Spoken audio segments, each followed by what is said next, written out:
Hi, welcome back guys. This is your friend, the MHA What If with another fanfiction. This is the move of what if Deku's soulmate was his worst enemy? All credits for this video go to their respective authors, so please support the real author. Check out the link in the description for more details. Please give this video a like and subscribe to the channel if you want more videos like this. Now let's get into the fanfic. Izuku was always keenly aware that, someday or the other, his soulmate was going to try to choke him out. It wasn't exactly the meet-cute he hoped for, being the hopeless romantic that he was, but he really couldn't think of any other reason for the dark soul mark to show the shadow of a hand wrapped around his neck. The marking first appeared on his skin at the age of 6 years, not long after he had been diagnosed as quirkless. Most soul marks are known to appear a year or two before one's quirk manifests. So Izuku had, for a long time, resigned himself to the belief that he was to be powerless and alone. When he awoke one morning to the sight of an ashy black hand shape on his skin, he leapt with joy to tell his mother of the news. She hadn't handled it with quite as much enthusiasm. That morning, Izuku was given a long talk about personal safety and the idea that many lovers, even soulmates, can hurt each other very, very badly. From that very first day, Izuku had known that his soulmate was probably not a very good person. He spent more time than he was willing to admit thinking about it, how the meeting would go, how his soulmate might respond, how they would move forward. A million possible scenarios looped endlessly in his mind as he waited for the fateful day. Most of them were mid-battle, or perhaps in a dark alley late at night. None of his imagined scenarios were set in broad daylight in a crowded mall on a school trip. They also never featured one of the most wanted criminals in the country, but life has a way of throwing curveballs at you, as it seems. He sat there now, on a bench in the center of the mall, desperately trying to catch his breath as the villain disappeared into the crowd of patrons, leaving Izuku with a million spiraling thoughts and nothing but the comforting presence of Ochako to keep him from falling apart in the chaos. Shigaraki's hands were tucked in his pockets as he had walked away. How long until he noticed as well?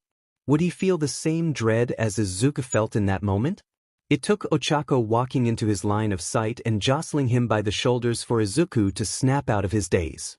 "Deku," she called, and her voice helped ground him even as world felt tilted on its axis. "Are you okay?" It was a loaded question, to say the least. "He didn't hurt me," he said reassuringly. "I can see that," she said. "But that's not what I meant." Izuku knew that, but he couldn't bring himself to answer her real question, so instead, he reached a hand up to point at his neck, to the spot he had always known to be an ashy black. All his life, he had hated the sight of it, and now, he desperately hoped it remained there unchanged. "It's him, isn't it?" He knew there were mirrors in nearly every store around them, but he couldn't bring himself to see on his own. Ochako was silent for a long time, contemplating how to word her answer in a way that would cause the least harm. It was all the confirmation he needed. "Let's take this one problem at a time, all right?" she offered. "I'll call the cops. Maybe they can." "No." Izuku swiped her hand as she reached for her phone, startling her and knocking the device to the ground with a clatter loud enough to alert a family as they passed by. Izuku picked it up, thankfully unbroken, and turned his attention back to Ochako as she stared at him incredulously. "People can't know about this," he explained quietly, the endless chatter around them creating a cloak of privacy even in such a crowded space. "If word gets out that he's my soulmate, it could jeopardize my whole career." "Are you insane?" Ochako's voice rang loudly through the open space of the mall, and it took all of Izuku's self-restraint to not slam his hand against her mouth in that moment. Thankfully, they didn't seem to gather any more attention than all the other loud teenagers in the area. "I can't disappoint All Might like that," he pleaded, and it seemed to be enough of an explanation to satisfy Ochako in the moment. She complied with a nod of her head, hesitantly as it may be, and Izuku lowered his hand with a sigh of relief. "Fine," she said, "but we're still calling security. I have an idea." The determined look in her eye, the look she always wore when faced with any sort of challenge or danger, softened as she took his hand in hers. "And, Izuku, you're not disappointing anyone, okay?" Izuku and the brightly colored patch of skin on his neck would beg to differ, But the way Ochako squeezed his hand and held his gaze made it abundantly clear that there was no room for argument, so all he could do was give her a gentle smile and a quiet, "Thank you." Izuku hadn't a clue how he managed to power through giving a statement to the police in the state he was in. He sat on a cold metal chair in a room with 2 bright fluorescent lights, and the air conditioning turned up higher than it had any right to be. His gaze remained fixed on one point on the detective's desk as he recounted the events, towing the line between saying too little and saying too much. All Might sat beside him throughout the process, giving gentle encouragement and kind words, neither of which Izuku felt he deserved in that moment. He praised Izuku for handling the situation so calmly and carefully. Izuku didn't know how to explain that calm wasn't quite the right word. It was more a matter of being far too tired to panic any more than he already had, so he accepted the praise with a meek smile. And lastly, Tsukachi began, his fingers still hastily typing out the exchange. "Did you notice anything else worth noting that might help us find him?" Izuku tensed, his hands iving against his knees as he resisted the urge to reach up to the scarf wrapped around his neck. His lips parted slightly as he attempted to formulate a response, but no words came. "You can take your time," All Might spoke, gently patting his back. Kind, patient, understanding as ever. Izuku didn't want to say that his presence only made this so much harder. "No," Izuku answered in the end, "there was nothing else." Detective Tsukachi's gaze lingered on him curiously for the briefest of moments, and Izuku nearly cracked under the pressure before the look was quickly replaced with a kind smile. "All right then," he said, "that's all, young man. Thank you for your help. I'll show you out and have someone see you back home." Izuku's body moved on autopilot as he followed the man out the police station. All Might trailed beside him, apologizing profusely for not being there to help, praising him for handling everything so well, and Lord knows what else. Izuku was ashamed that he merely allowed the words to come in through one ear and out the other, but his mind was already so full of unprocessed thoughts that it was impossible to make sense of the words he was being told even if he wanted to. It was taking far more effort than it ought to just keeping those thoughts from spilling from his lips in a flurry of mumbling contrary to popular belief. Izuku had some self-awareness about that old habit. The moment he stepped foot out the door, he found himself caught in his mother's crushing embrace, and held her back just as tight. He felt something wet fall onto his shoulders and had to fight back his own tears from falling as well. The last thing he wanted was to worry his mother any more than he already had. When they finally pulled away, her eyes quickly fell to the dark green scarf he wore, connecting the dots within seconds, even with the soul mark hidden away. "Oh, Izuku!" Her voice hitched as another sob escaped her, and all Izuku could do was wipe away her tears. "Can we talk about it at home?" he whispered to her. Ideally, they wouldn't have to have that conversation at all, but he knew his mother needed the reassurance that he would handle this with care, that he wouldn't allow himself to get hurt again. "I'm okay," he said. He wondered if Tsukachi could sense the lie from where he stood. "Officer Sansa will escort you back safely," Detective Tsukachi reassured, gesturing to the uniformed officer with the appearance of an orange tabby cat. "But first, would you mind if I have a quick word with Izuku? Just forgot to give him a quick form to sign." "Please, Ms. Midoriya, feel free to have a seat in the car and we'll be out in a moment."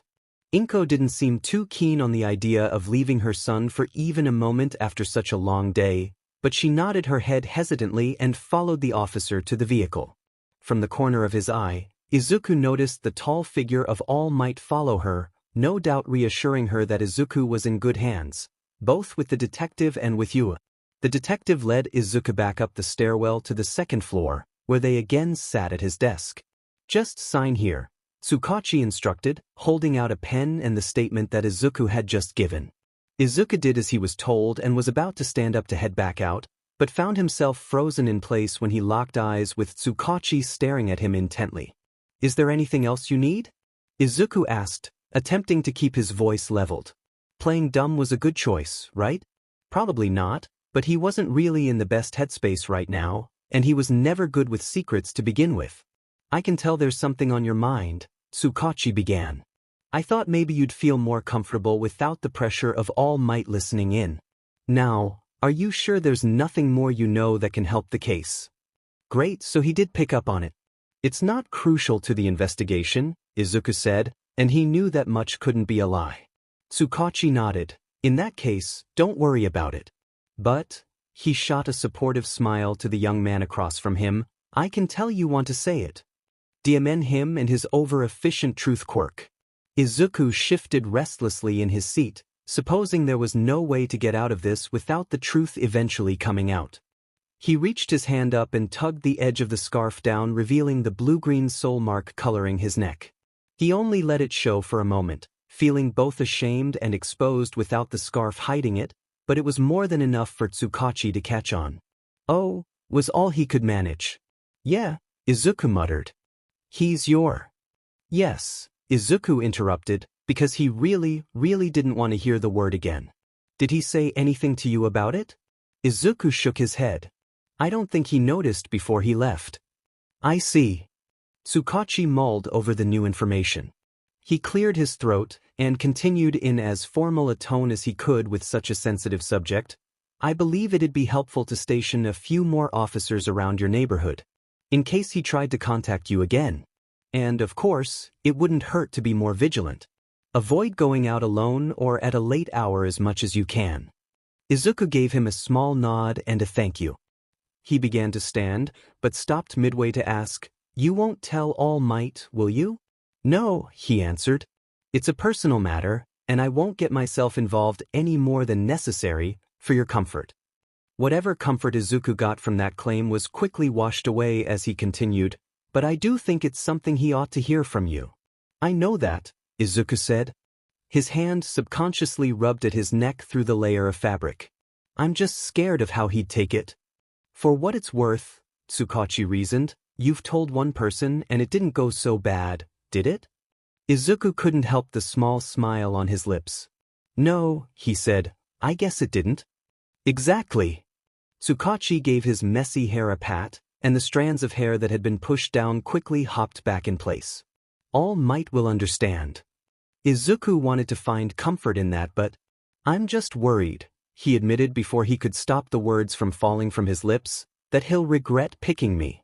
Why do you say that? Tsukachi asked, leaning closer in his seat so as to allow for some semblance of privacy in the open bullpen. A soulmate is supposed to be your perfect match. Your other half, Izuku began.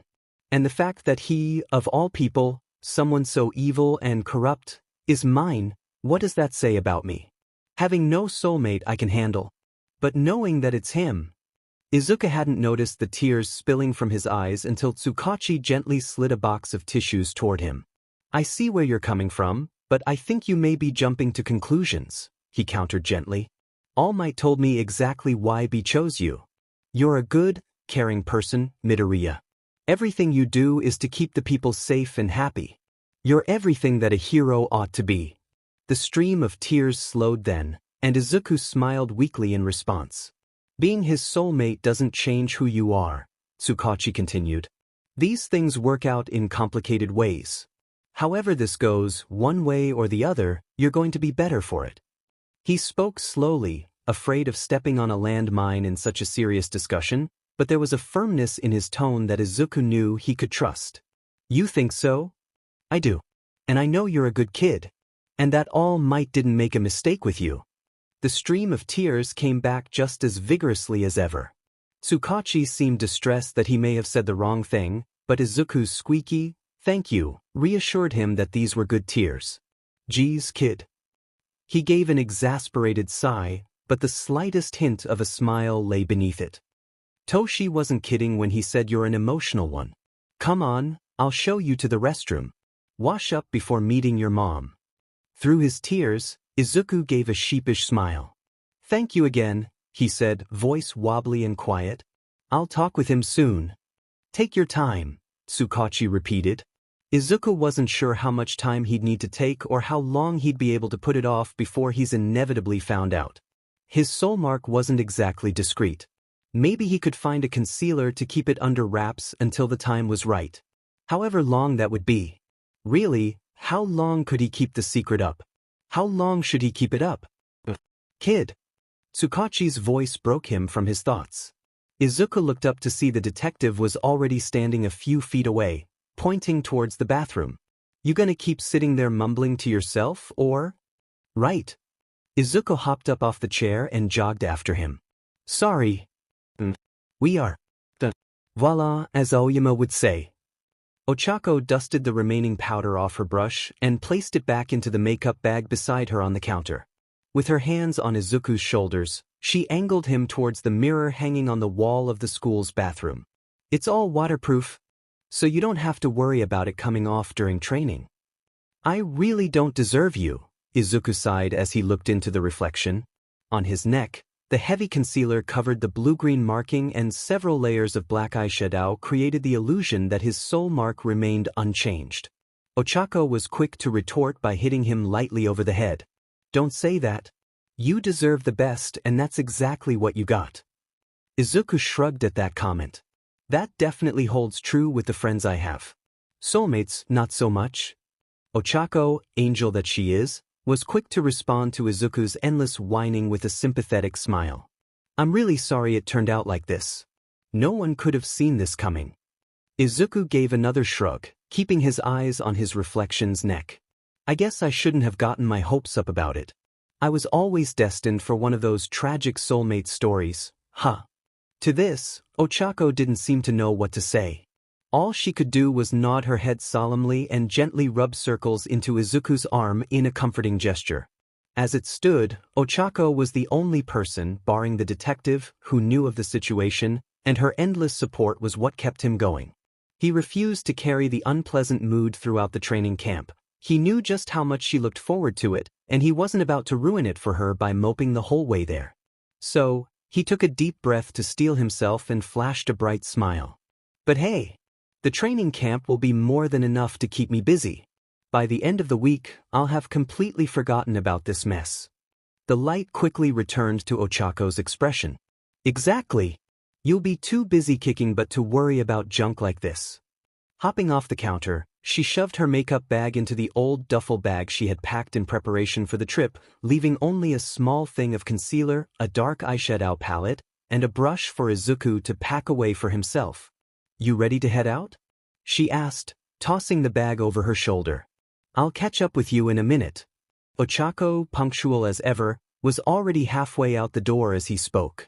Don't take too long or Ida will blow a fuse. Izuku didn't doubt that for a second, but he knew Ochako would gladly stall for as long as needed if he happened to be late. I won't, don't worry. The door clicked shut behind her, and his smile fell as soon as he no longer had incentive to keep the act up. With a sigh, he began packing away the makeup into his own luggage. For some who hated lying so deeply, he sure did have a lot of secrets, didn't he? Izuku's wish that the training camp would take his mind off everything came true. It was, in fact, a little too true for his taste. The class had barely been at the camp for a few hours, and the aching of his empty stomach quickly replaced any thoughts of Shigaraki and of the League. He was pretty sure he could feel every individual tear in his overexerted muscles cry out for him to rest. Also, getting punched in the sack was very high up on his list of the worst pains he's ever felt. The cons probably weighed much more than the pros, but at least he had a whole new set of problems to distract him from the old ones, right? Izuku refused to consider the possibility that he should possibly, pick up some better coping mechanisms. After all, training until his muscles gave out and his mind lacked the energy to flood itself with anxiety was working out just fine. Or at least, it was until all his problems came rushing back to haunt him on the third day of his reprieve. The black smoke flooding the forest instantly left a bad taste in his mouth. He didn't know what had caused it, but it certainly wasn't natural. None of the students or teachers had fire-based quirks but Todoroki, and his flames didn't look like this. The only explanation was that there was someone else here. It being isolated UA property, far from any hiking trails, he could be certain this wasn't caused by a civilian who lost their way. Izuku found himself running toward the mountain before he could even process the situation properly, his instincts kicking in. Everyone at the camp, he trusted, was strong enough to hold out on their own for a while, or to at the very least be near enough to the teachers to get by. All except one, Koda. Izuku could feel the ground beneath him shake with each step fueled by one for all, desperately hoping that no attacker had found the child yet. Following recent trends, his luck continued to be the absolute worst. By the time he reached the ledge Kota liked so much, there stood the large figure of a villain looming over the young boy. The villain must have been at least 3 times Kota's height and had no trouble holding him up by the arms like a rag doll, painfully, judging by the tears welling in Kota's eyes. He threw kicks at the man's face that just barely landed. The manic grin on his lips as he watched the boy struggle made Izuku stop in his tracks. He was enjoying this. It took only a moment for Izuku to regain his composure. Let go of him. The villain looked over at him, the same grin only growing in intensity. If you insist, he said cheerfully, and tossed the boy off to the side. If Izuku hadn't darted to catch him, there was no doubt he'd have fallen right off the cliff. The boy clung onto him with a deathly grip and a pleading, scared look on his face that lit a fire in Izuku. He held him back just as tightly. Are you okay? He whispered, but his question went unanswered. You need to go, Kota said instead. He's here for you. And just like that, everything suddenly made a lot more sense. Somehow, he managed to suppress the swears that tried to escape his lips. I'm getting you out of here, he promised. You're gonna be okay, we both are. Before he could move a muscle towards the path down the mountain, the villain stood before them, blocking the path and cornering them between himself and the cliffside. He squinted his eyes, locked on Izuku. Wait, hold on, you're Izuku Midoriya? Izuku didn't answer, but the man's eyes fell briefly to examine his neck, and it must have been answer enough. Oh wow, the villain laughed. You're so much tinier than I thought you'd be. It's a real shame Shig said he wants you alive. It'd be so dim and easy to just snap you in half. It took all of Izuku's effort to maintain his composure. Careful to keep his voice low and even, he asked, What do you want from me? The man shrugged. That's all up to the boss. I'm just here to bring you to him. With that, he made a show of cracking his knuckles. By force if I have to. From his tone, it was very clear that was what he'd prefer. Izuku knew he was in no state to fight. After such a long day of training and running on nearly 5 hours of sleep over the past 38 hours, the chances were firmly against him. His priority lay in getting Kota to safety, first and foremost. All he needed was to get behind that man, and he could make a break for it from there. If he himself was the target, he could get Kota to safety and lure the man away. Keeping his grip tight around Kota, he brought to his mind the image of the egg in the microwave. Carefully channeling a fraction of 1 for all to his legs, he crouched down, ready to jump and... The villain lifted his leg up and stomped down onto the ground with enough force to rattle the ground and cause Izuku to lose his footing, falling back on his back with Kota on top of him. Bits of debris fell as the edge of the cliff crumbled. Footsteps sounded as the man walked over, that same manic grin on his face. See, now you're making it fun for me. Stay away from him, Izuku warned, scrambling to his feet between the villain and Kota. The villain made a show of whimpering in mock fear before barking out a laugh. Then make me kid. Come on, show me what you're made of.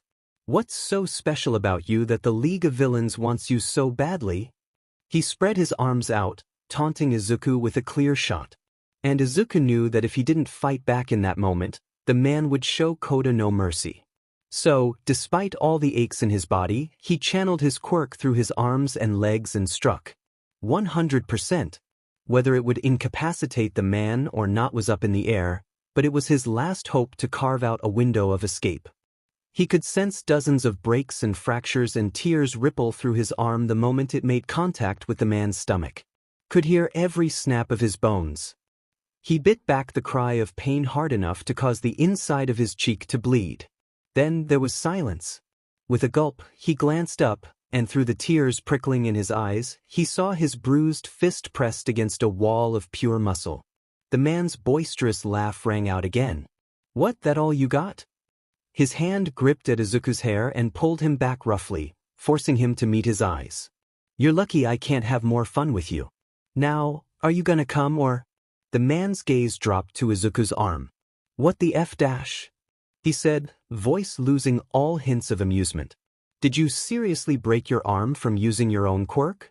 Izuku was already having a pretty rough week, and he really didn't need judgment from a villain who took joy in terrorizing children to add to his list of problems. Thank you very much. Fantastic, the man groaned, as if Izuku's broken arm was a major inconvenience to him personally.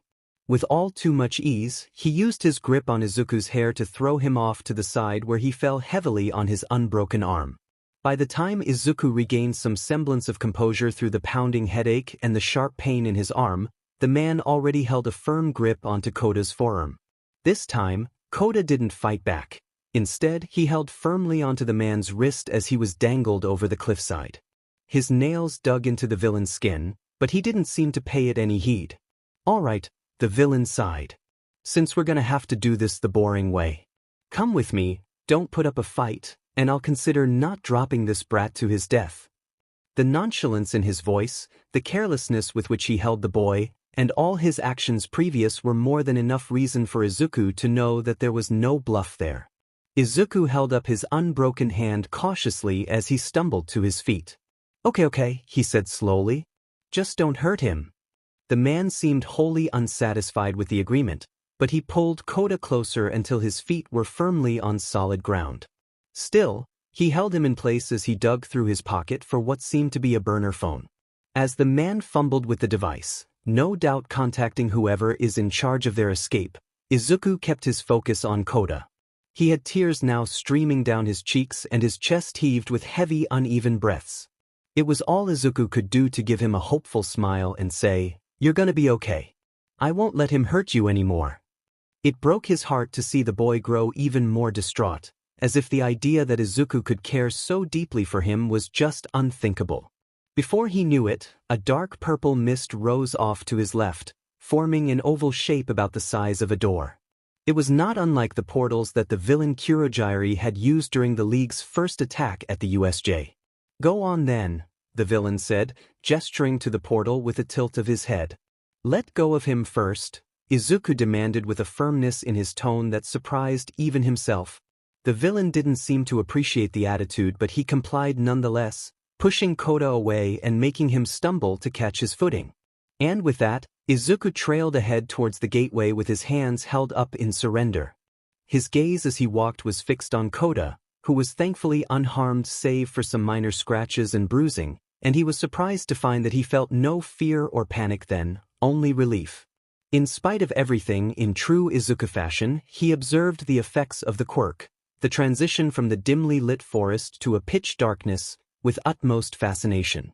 Even now, with his arm aching and tattered up, he felt an urge to reach into his pocket for a pen and notebook and jot down his theories on this person's quirk, but in his rush, he'd left it back at the camp.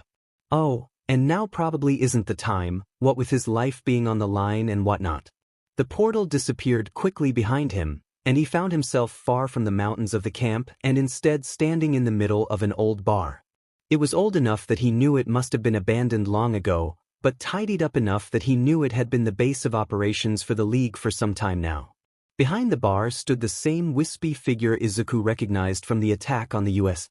This time, however, he wore a well-kept suit that showed the clear outline of his body rather than appearing as a floating mist. Bright yellow eyes turned to him. "That was quick work, Muscular," he commended, the comment clearly addressed to the other villain despite his gaze lingering on Izuku. "Wasn't too hard to get him to cave. These hero types are too easy sometimes. Kinda boring at this point, honestly." The slits of Kurogiri's eyes narrowed at Muscular.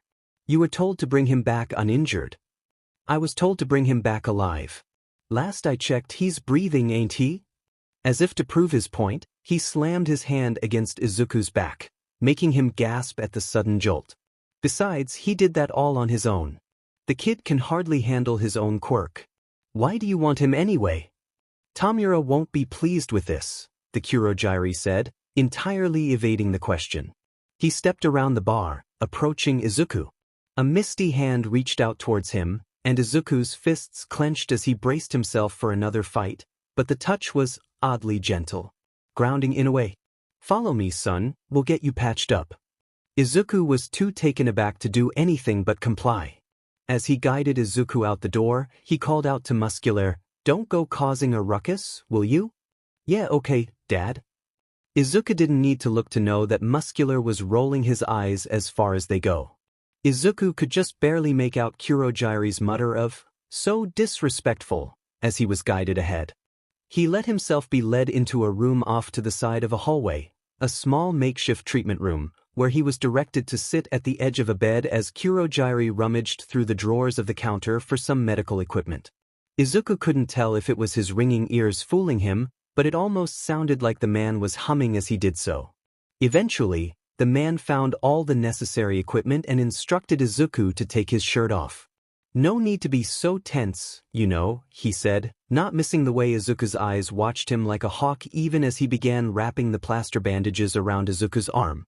"I meant it when I said we want you uninjured and in good health." Izuku was fairly sure that was a blatant lie, but he couldn't find a compelling argument as the man handled his broken arm with the same care and gentleness that Recovery Girl herself often would. So, instead, he merely asked, "Then what do you want me for, if not to kill me? You're quite the cynical one, aren't you?" Izuku had never considered that word as an accurate descriptor of himself, but he supposed it fit for the context. There isn't a lot to be optimistic about when you've been kidnapped.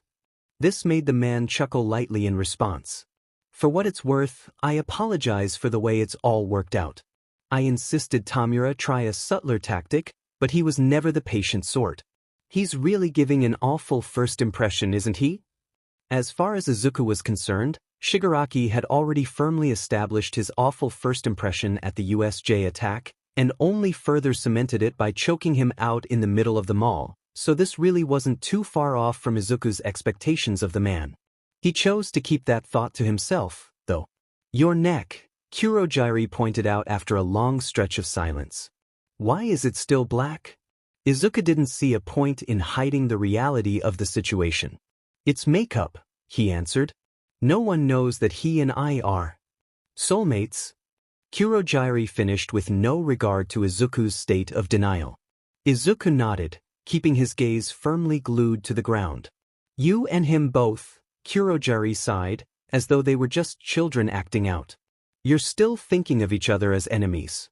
It's about time you consider the wild possibility that you're more than that." Izuku knew his life wasn't in the best place right now, but he was definitely above taking love advice from a known criminal, so he had that going for him. Instead, he opted to ask, "Does it have anything to do with why I'm here?" "It's certainly part of it," Kurogiri said, "but I believe it's best to hear it from him."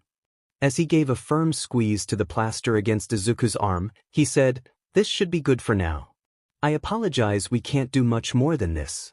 Not exactly the highest grade medical technology here, I'm afraid." "I didn't exactly expect you to do anything at all, so thanks," Izuku said awkwardly. He wasn't keen on thanking a villain who had kidnapped him for anything really, but something about the air of the man before him demanded a certain level of respect, oddly enough. Without missing a beat, the man transitioned to the next concern. "Are you hungry? Tired?" Izuku shrugged. "Probably, but I think I'm running on enough adrenaline that I couldn't say." It was a perfectly honest response, but it must have been funny enough to get a chuckle out of the man. "I'll take that as a yes." He helped Izuku up and placed a gentle hand against his back as he guided him along. Once again, Izuku allowed himself to be led out into the hallway, because what other choice did he really have? Kurogiri was the first to break the silence. "I'm sure you're aware by now that Tamura has a bit of a temper at times." Izuku was never the snarky type, but he found himself struggling to resist the urge to counter that, "Oh, not at all. The man who choked me out in the middle of a crowded mall is just a sweetheart." "But," Kurogiri continued, "I assure you he means you no ill will. He is a bit riled up from recent events, as I'm sure you can understand. Don't worry, I'll be nearby in case anything happens." "That kind of just gives me more reason to worry, you know," Izuku said. Kurogiri seemed to ponder this. "I suppose there isn't much I could say to put you at ease, is there?" He seemed far more distressed by the realization than Izuku had anticipated. Somehow, that alone offered Izuku a sort of comfort. For better or for worse, the man really was making a genuine attempt at kindness here. For what it's worth, this would all be really hospitable under different circumstances, Izuku offered, and briefly wondered why he was making an attempt to comfort a villain. He chalked it up to second nature. Regardless, it seemed to work, so that was a plus. Probably. Once the two reached the destination, Kurogiri knocked on a plain wooden door. No response came. He knocked again, louder this time, which earned a frustrated call from the inside. "What do you want?" Izuku wasn't sure how someone whose face consisted of a cloud of mist could look so exasperated. "The target's been acquired," he answered. Judging by the speed at which Shigaraki opened the door, Izuku could take a guess that the man was just as anxious as he was about this whole mess. The gentle hand against his back pressed firmly against him, and he followed the two inside. He had been anticipating some sort of dungeon, some cell, some place dark and awful and scary. The last thing he had expected was a plain old bedroom. It lacked any sort of notable decor, a stark contrast to his own bedroom covered ceiling to floor in posters and merchandise, but it was cozy in its own right. Shigaraki stood up from his seat at the desk in the corner and was in front of Izuku before he knew it. Today seemed to be chock full of surprises, because the first words out of the villain's mouth were, "Are you injured?" He sounded terribly concerned, as if he hadn't threatened to take Izuku's life just a week ago. Within an instant, his tone turned colder, angrier. "They were supposed to bring you unharmed, those idiots." His gaze turned sharply to Kurogiri. "Where the hell are they?" From the way he flexed his fingers, it was clear he had much more in mind than a nice chat. Kurogiri placed both hands on each of Shigaraki's shoulders, firmly holding him in place. "I will handle it. Don't worry about that. You just focus on Midoriya here for the time being." Tomura seemed to bristle at the contact, but as he crossed his arms, Izuku realized that, in his own way, he was placated. Taking a few steps back, Kurogiri added, "I'll give you two some privacy. Call if you need anything." With one last lingering look, he stepped out, leaving Izuku alone with the specific problem he'd been desperately trying to avoid. He shifted awkwardly in place, and Shigaraki didn't seem to fare much better. His hand reached up to his neck almost on instinct, lightly scratching the already scarred-up skin. Shigaraki gestured to a couch at the backside of the room. "Sit," he ordered, his tone commanding despite his anxious body language. Izuku followed, because what else was he to do? If he expected anything exciting to happen, he was sorely disappointed. Shigaraki merely pulled his desk chair closer, right in front of him, and stared at him as if he were trying to dissect him with his gaze alone. From the way his mouth twitched at the corners repeatedly, Izuku could hazard a guess that he didn't quite know where to begin even though he had a lot to say. Izuku himself was quite familiar with the experience. He decided to take one for the team and start with the most pressing question on his long list of inquiries. Was anyone else hurt in the attack? Shigaraki shrugged. They weren't told to target anyone else. Izuku repeated more firmly, but was anyone else hurt? I'll let you know when the others report back in, Shigaraki answered, his tone even and guarded. They were told to pull back as soon as you were brought in. I doubt they got to anyone else in such a short time. It wasn't much of a confirmation, but it at the very least gave Izuku some level of peace of mind. The attack didn't last very long after all. You really care about them, Shigaraki noted. Izuku saw no reason to deny it. It was hardly an outstanding observation. Nor was it a very difficult idea to grasp. Izuku, his longing to look out for everyone he came in contact with came as naturally to him as breathing. And yet, Shigaraki looked at him as if he were speaking a foreign language and he couldn't place what it was to begin with. After an extended silence, during which Shigaraki's inquisitive eyes never left Izuku, he asked, "Why did you come here?" Izuku blinked. "Because you forced me to?" Shigaraki didn't seem too satisfied with the answer. "You're not fighting back. You chose to come here. Chose to comply. Why?" Suddenly, Izuku understood what Shigaraki was looking for. He threatened to hurt Kota. He's just a kid, I couldn't let anything happen to him. For a long stretch, there was no response. Shigaraki merely watched him with that same pondering gaze. "I don't understand you," he said.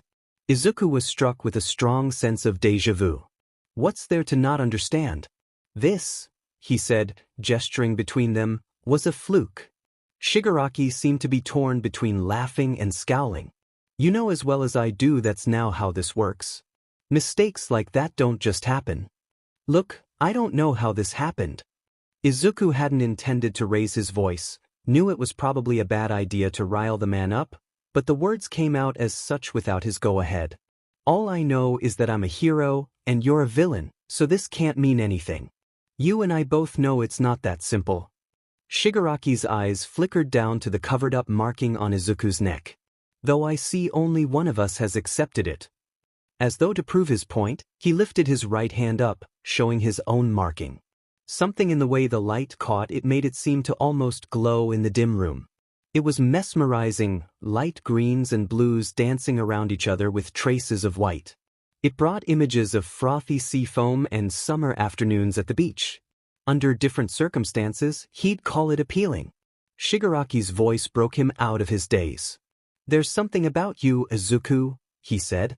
Something that's meant to draw you to me. Something that makes you different from the rest of the scum out there. Something that lives under your skin that you refuse to acknowledge. Izuku could feel crimson-red eyes boring through him, searching relentlessly, and turning up nothing. Shigaraki sighed and leaned back in his seat. I don't know what it is, he confessed, but I intend to find out. And I intend to make you join me. If this wasn't the most terrifying day of his life, Izuku would have laughed at the idea. That'll never happen, he said, not as a taunt, but as a simple fact. You're still not getting this, are you? You don't get any more of a say in this than I do. Deep down, as much as he hated to admit it, Izuku knew he was right. A soulmate bond was not something that could be broken or pushed aside. Izuku knew he was not the first to try, but he's yet to hear of such attempts being successful. One way or the other, the two always find their way to each other. And in this case, there were only two ways. Either Shigaraki leaves his current life behind, or Izuku does. Izuku really didn't like to gamble with such odds. You were quirkless once, Shigaraki stated after a long silence. It was almost by default that he spoke the well-practiced lie. My quirk took a long time to... Cut the CRP, Shigaraki interrupted. I know about one for all. It took all Izuku had to keep the shock from his face. I don't know what you're talking about, he lied. Playing dumb? You've got to be able to do better than that. That bit never seems to work out for him, does it? I know the whole thing, Shigaraki explained.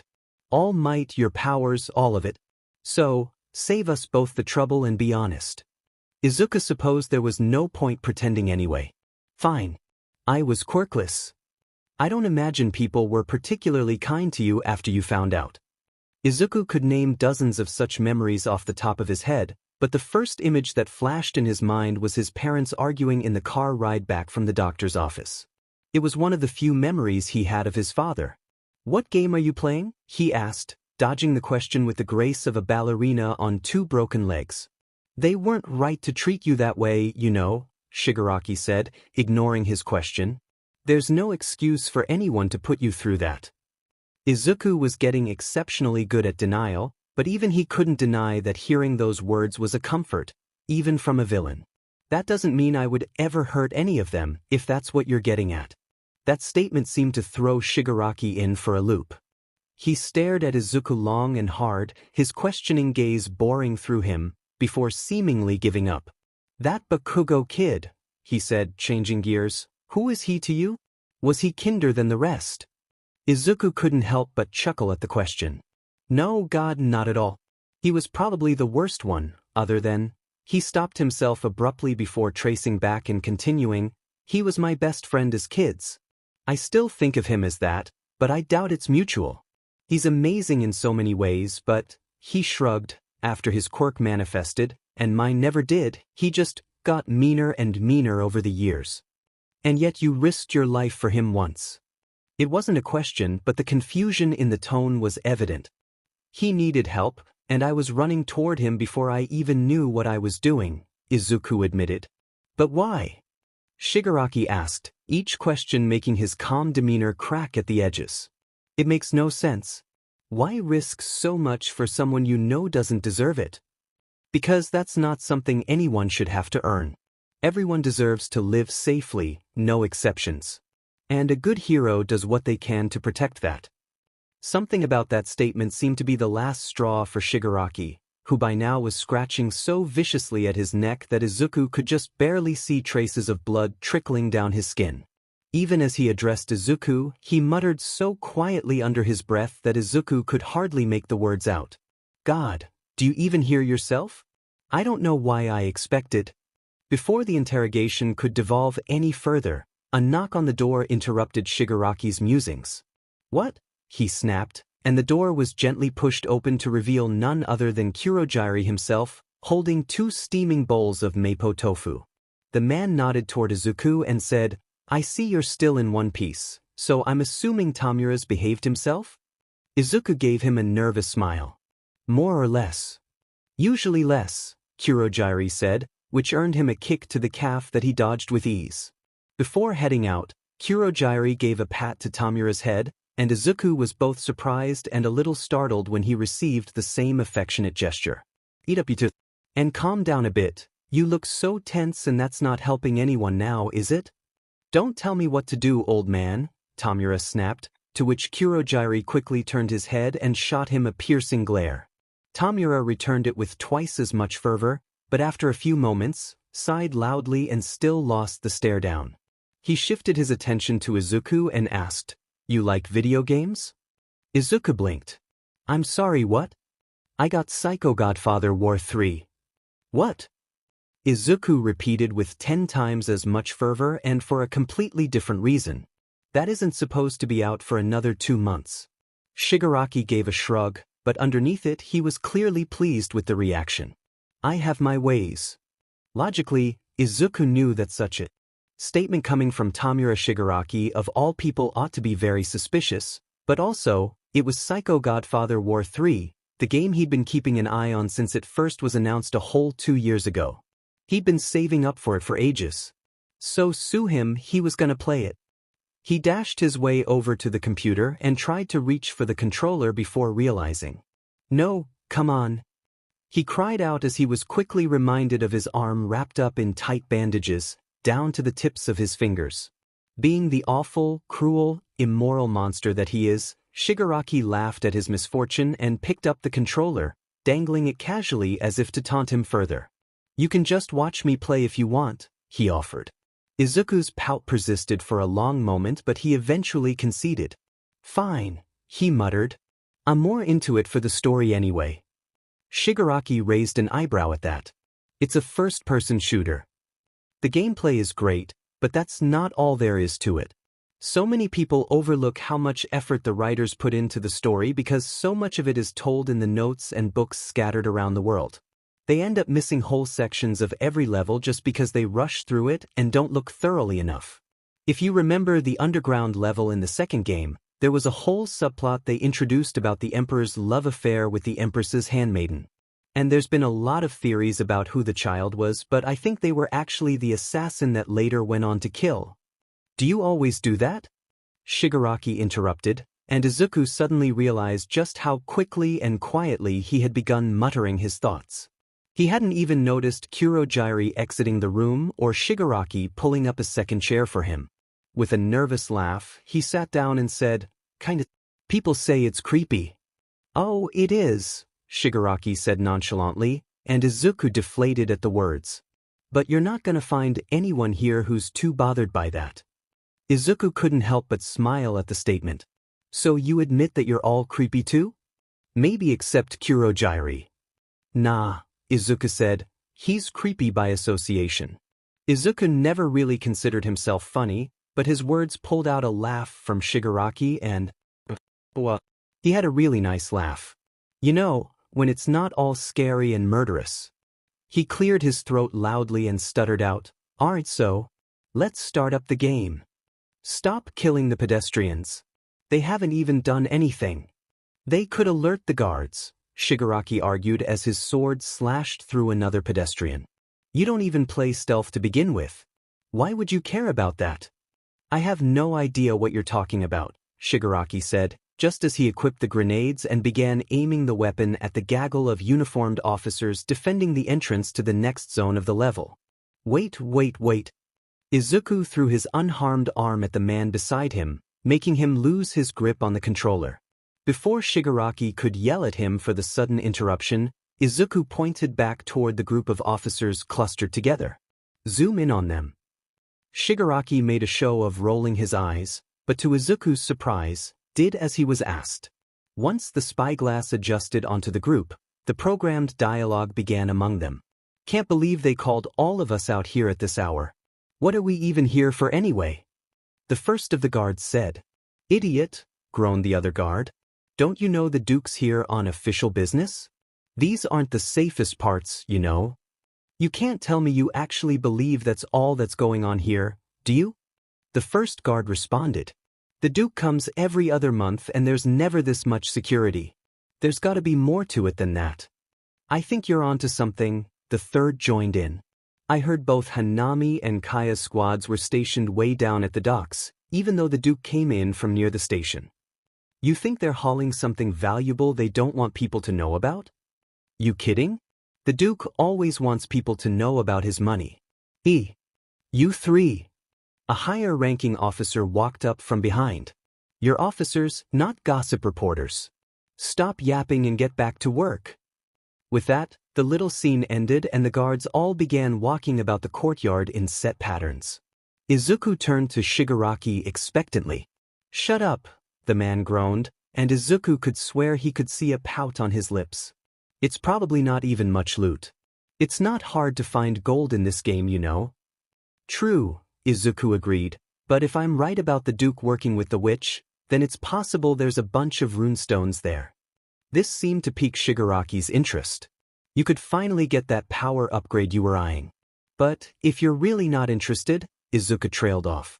Shigaraki turned his character around quickly and began sprinting towards the docks. Shut the hell up, he said before Izuku could even hazard a smile at his victory. Izuku watched as Shigaraki slashed his way through the dozen or so guards at the docks and scanned the area in search of some hint of where the hypothetical runestones could have been snuck through. After several minutes of searching, Shigaraki groaned and began aimlessly slashing his character's sword. See? That was all a waste of time.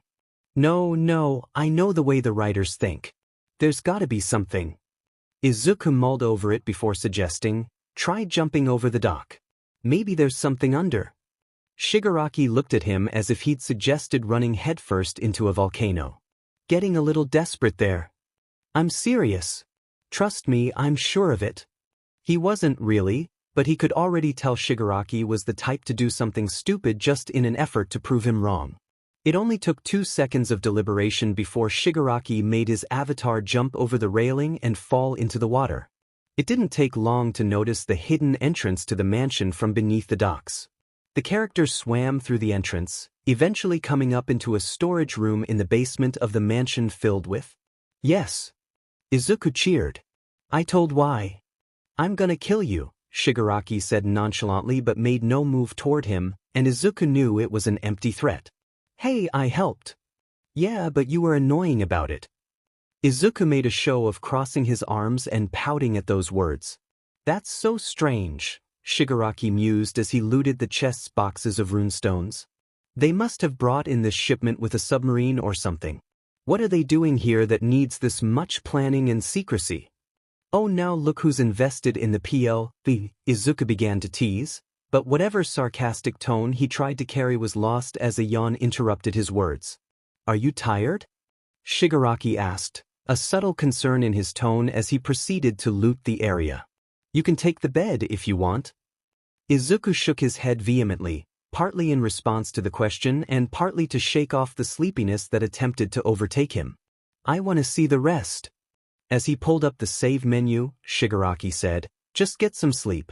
I'll do something else and we can finish this level tomorrow. Izuku had about a half-dozen questions about the strangely kind gesture, but he settled on asking, are you not going to sleep? Someone's got to keep watch on you, Shigaraki said, and Izuku suddenly recalled that, right? He was technically kidnapped and ought to be trying to escape, shouldn't he? Between the video games and the delicious food and the snarky jokes, Izuku seemed to have forgotten that he was, in fact, in a terribly dangerous situation, no matter how at home he felt. All right, he muttered and made his way over to the bed. As he was kicking off his shoes, he heard Shigaraki ask, "Did you need a change of clothes?" It was another one of those commodities he didn't expect to get in a hostage situation, but he supposed he was growing quite uncomfortable in the same clothes since his fight with Muscular. "Oh, sure. That'd be nice," he said. Shigaraki made his way to the dresser and fished out an old black button-down shirt and a set of checkered black pajama bottoms, which he tossed over to Izuku before turning back around to face the wall. Izuku was probably a size or so larger, but Shigaraki seemed to have a preference to baggy clothing, so everything fit quite comfortably on Izuku's frame. "Thanks," he said as he set his folded old clothes on the top of the dresser. He could feel Shigaraki's eyes lingering on him for a long moment, but the man turned and walked off to his desk again before Izuku could question it. Izuku tucked himself into bed as comfortably as he could, laying on his left side as a void pressing into his injured arm. The moment his head hit the pillow, he was overcome with the realization that he was terribly exhausted.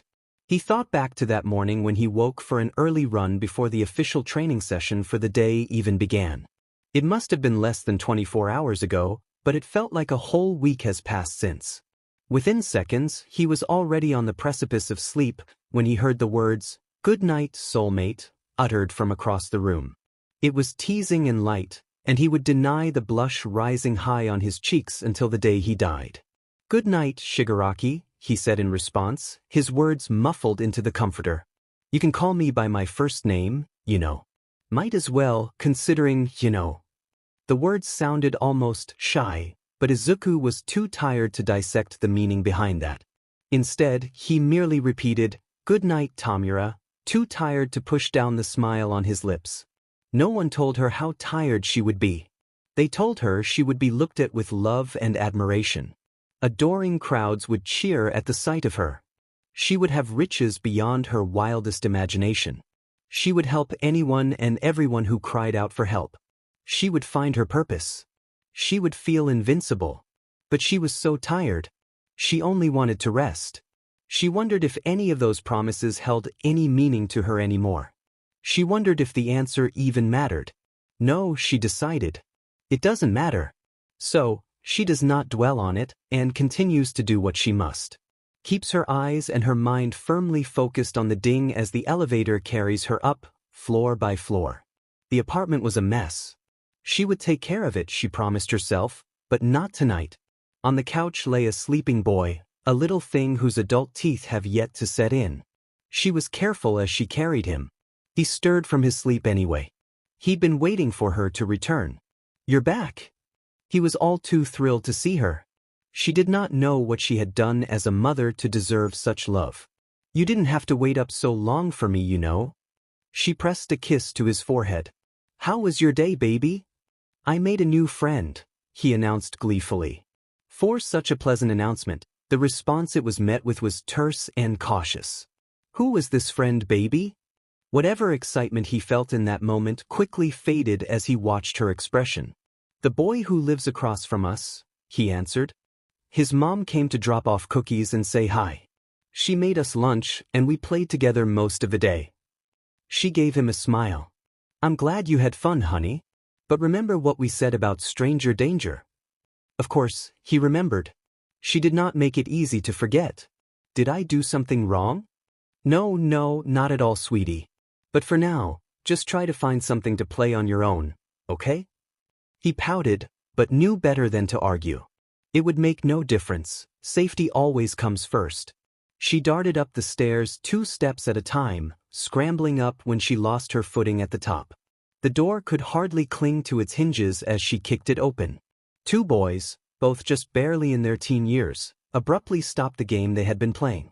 "Mom? Is everything all right?" "Everything's gonna be fine, baby." The frantic tone of her voice said otherwise.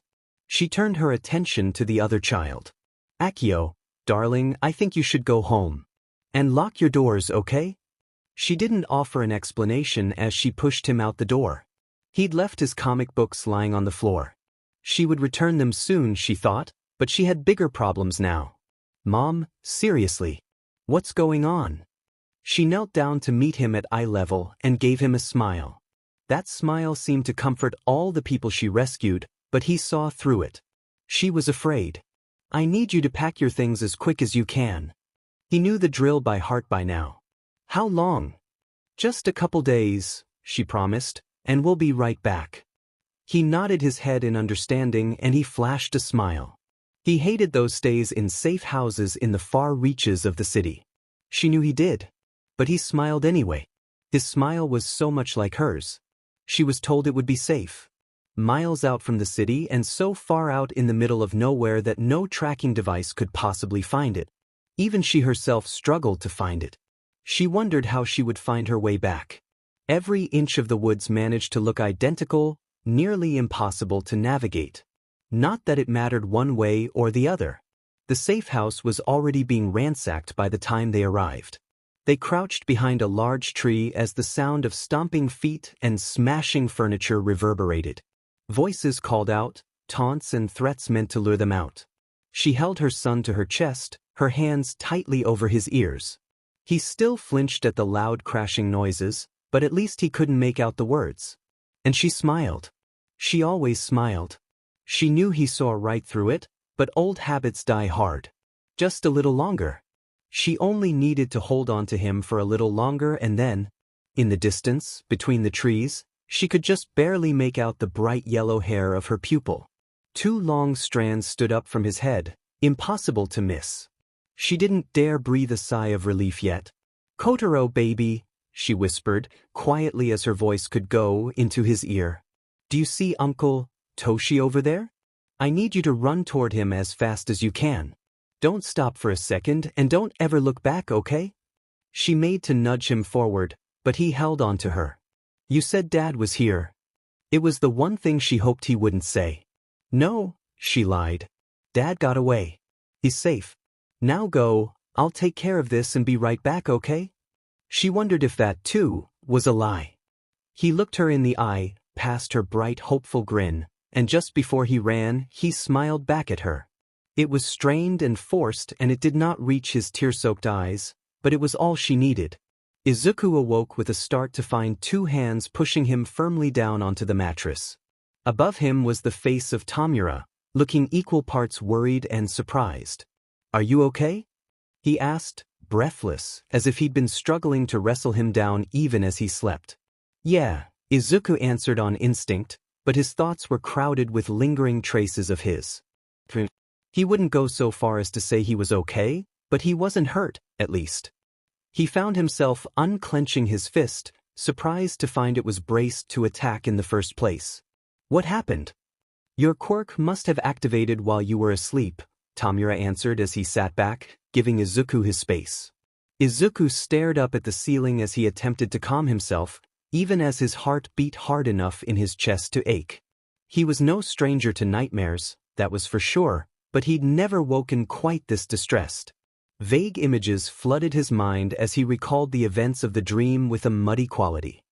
He found himself clutching onto the memories as they rapidly slipped from his mind. He couldn't quite say why, but they felt important. "Bad dream?" Tamura asked, breaking Izuku away from his daze. "Yeah," he answered with a sigh. He gave an embarrassed laugh and added, "Sorry about that." "Don't worry about it. It happens."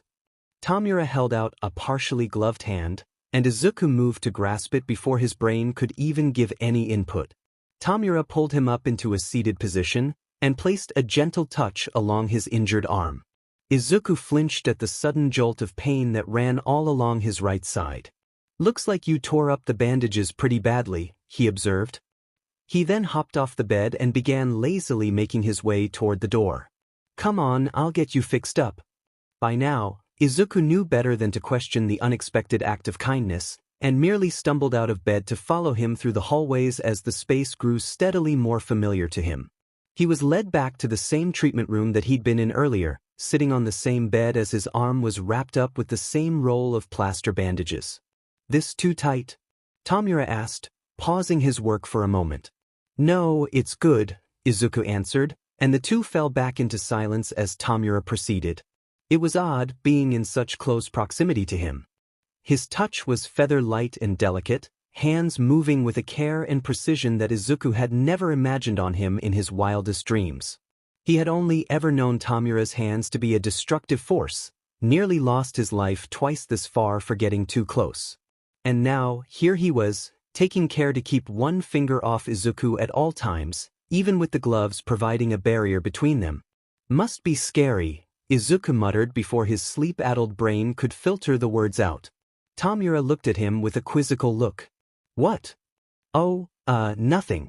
I was just thinking, Izuku fumbled, gesturing awkwardly with his free arm. Your quirk is really strong and cool, but you can't turn it off, can you? No, Tamura said with a tone Izuku couldn't quite decode. I can't. It must be scary then, Izuku repeated, for those times when you don't want to destroy something. Tamura shrugged, keeping his eyes firmly away from Izuku's own. Not that often that I don't want to destroy things. It works out. Izuku watched as Tamura tucked the end of the gauze in between the many layers wrapped around his arm, and he gave a hum in acknowledgement. He made to push himself off the bed, but not before Tamura pushed a hand onto his shoulder, keeping him in place. Hold still, he ordered. After drenching a cotton ball with a liberal amount of alcohol, he used his free hand to firmly tilt Izuku's chin up. What are you? The long stream of questions running through Izuku's mind halted instantly as he felt the cool cotton press against his skin, rubbing away at the concealer. Tamura's movements were slow and deliberate, and if Izuku didn't know any better, he'd think the man was intentionally letting his touch linger against the mark binding them together. When he finally moved away, the white cotton had turned ashy in color. What was that about?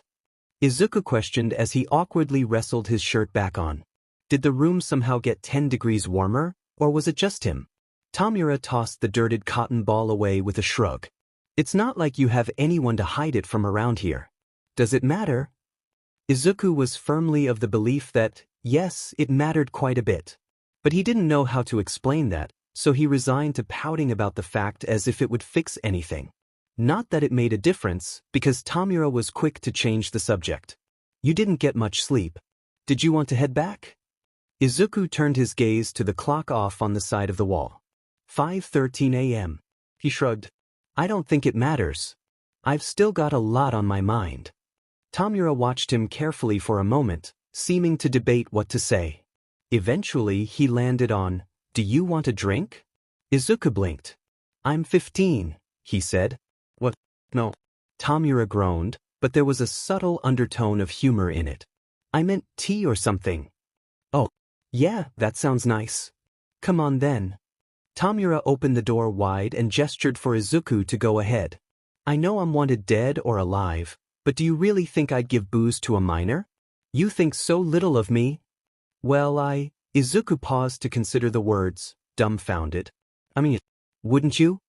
He turned his gaze to Tamura, whose lip was quirked in a telling smirk. You're messing with me, Izuku said with a pout, and his small, tired voice must have been hilarious from Tamura's reaction. Of course I would, he said, all too pleased with himself. It wouldn't exactly be the first law I break. Or the most serious. You should have seen Toga on her first night here. Pretty sure she was still hungover when they went off on the mission. For the sake of his own sanity, Izuku chose to ignore the first part of that statement. Who's Toga? He asked instead. The question, apparently, warranted a long, exasperated sigh. Someone who's intolerable until she's had 7 drinks. After that, she's out like a light. As they entered the kitchen, Izuku slid onto one of the rickety chairs at the table. I take it you two don't get along well? Tamura shrugged. We only tried to kill each other once so far, and we never went through with it, so we get along better than we do with other people. You have a really macabre sense of humor, you know. Right? Humor. Tamura turned to face the counter and began filling the kettle with water from the tap. Anyway, tea? Izuku made the conscious choice to not think too hard about the implications of Tamura's words and simply answered, some green tea with a bit honey would be great, thanks. Tamura shot him a look that was just bordering on a glare, filled with equal parts exasperation and confusion. So DMN polite. Has anyone ever told you you're a little too nice sometimes? A lot of people, actually. He wasn't of the belief that there really was such a thing as being too nice, but he may have been a bit biased on the matter. But, you know, technically you're the one here that's being nice right now. Tomura seemed to be fully prepared to counter the claim, but he quickly realized he didn't exactly have much room to argue as he held the box of green tea bags in his one hand and a bear-shaped squeeze bottle of honey in the other. Why are you being nice anyway? Izuku asked. Is it just some ploy to butter me up, get me to join you? If it was, I wouldn't outright tell you. You're real bad at this whole hostage thing, aren't you? Well, it's my first time, Izuku said, a slight smile tugging at his lips. Be gentle, okay?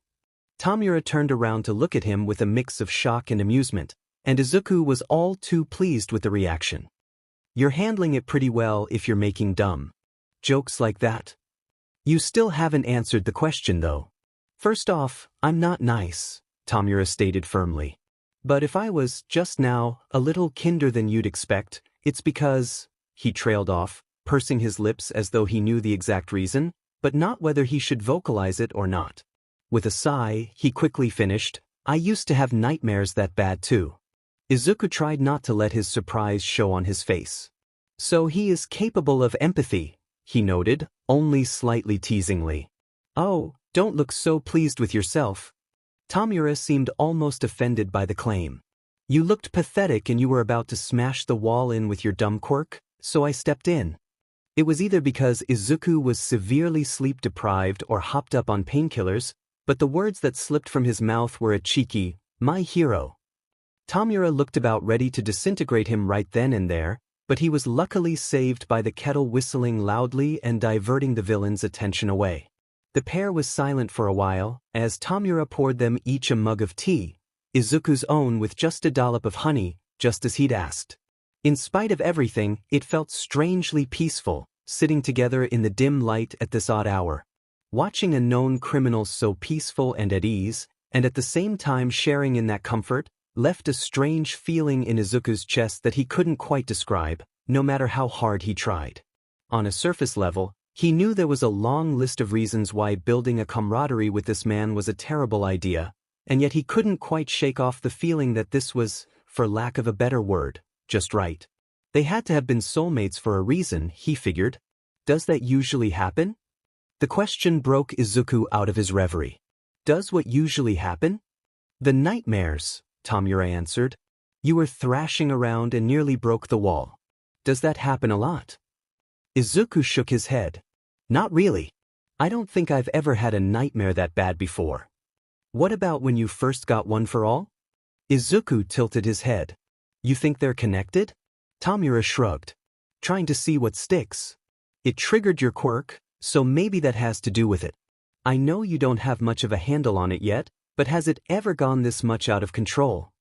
Izuku wasn't sure if he was really interested in having a villain psychoanalyze him, but he was just as stumped about it all himself. So what's the harm, really? This hasn't happened before, so I can't be sure, but it did feel different from a normal dream. That must have piqued his interest. Different how? I wasn't in it, Izuku said. It was like watching a film or something. Like I was watching it happen to someone else. At one point, I think I realized I was in a dream, but I still had no control over anything. Like it was all fixed in place.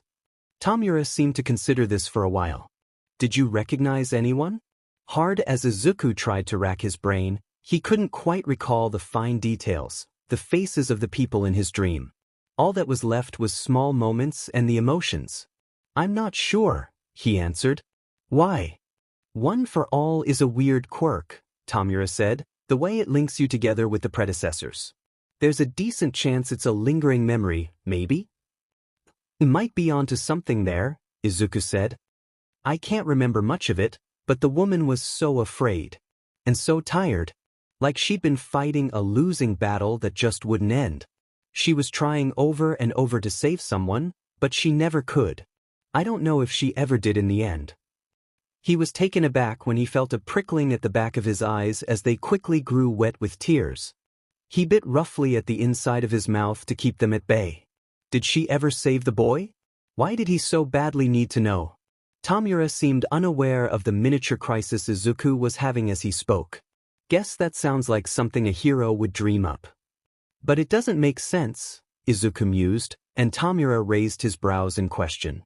Why would this only start up now?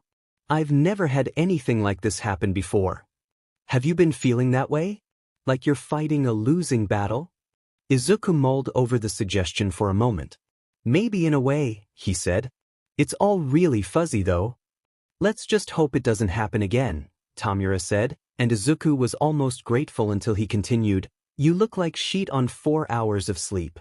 Izuku threw a kick at Tamura's leg from under the kitchen table, but he dodged it with ease and retaliated with a kick of his own, just hard enough to cause Izuku to yelp in surprise but not actually hurt too bad.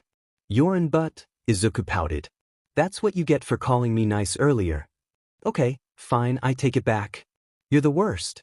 Absolutely despicable. Just a big ol' stinky pile of doo-doo. Well, now you're just trying to hurt my feelings. Izuku huffed playfully and leaned back in his chair.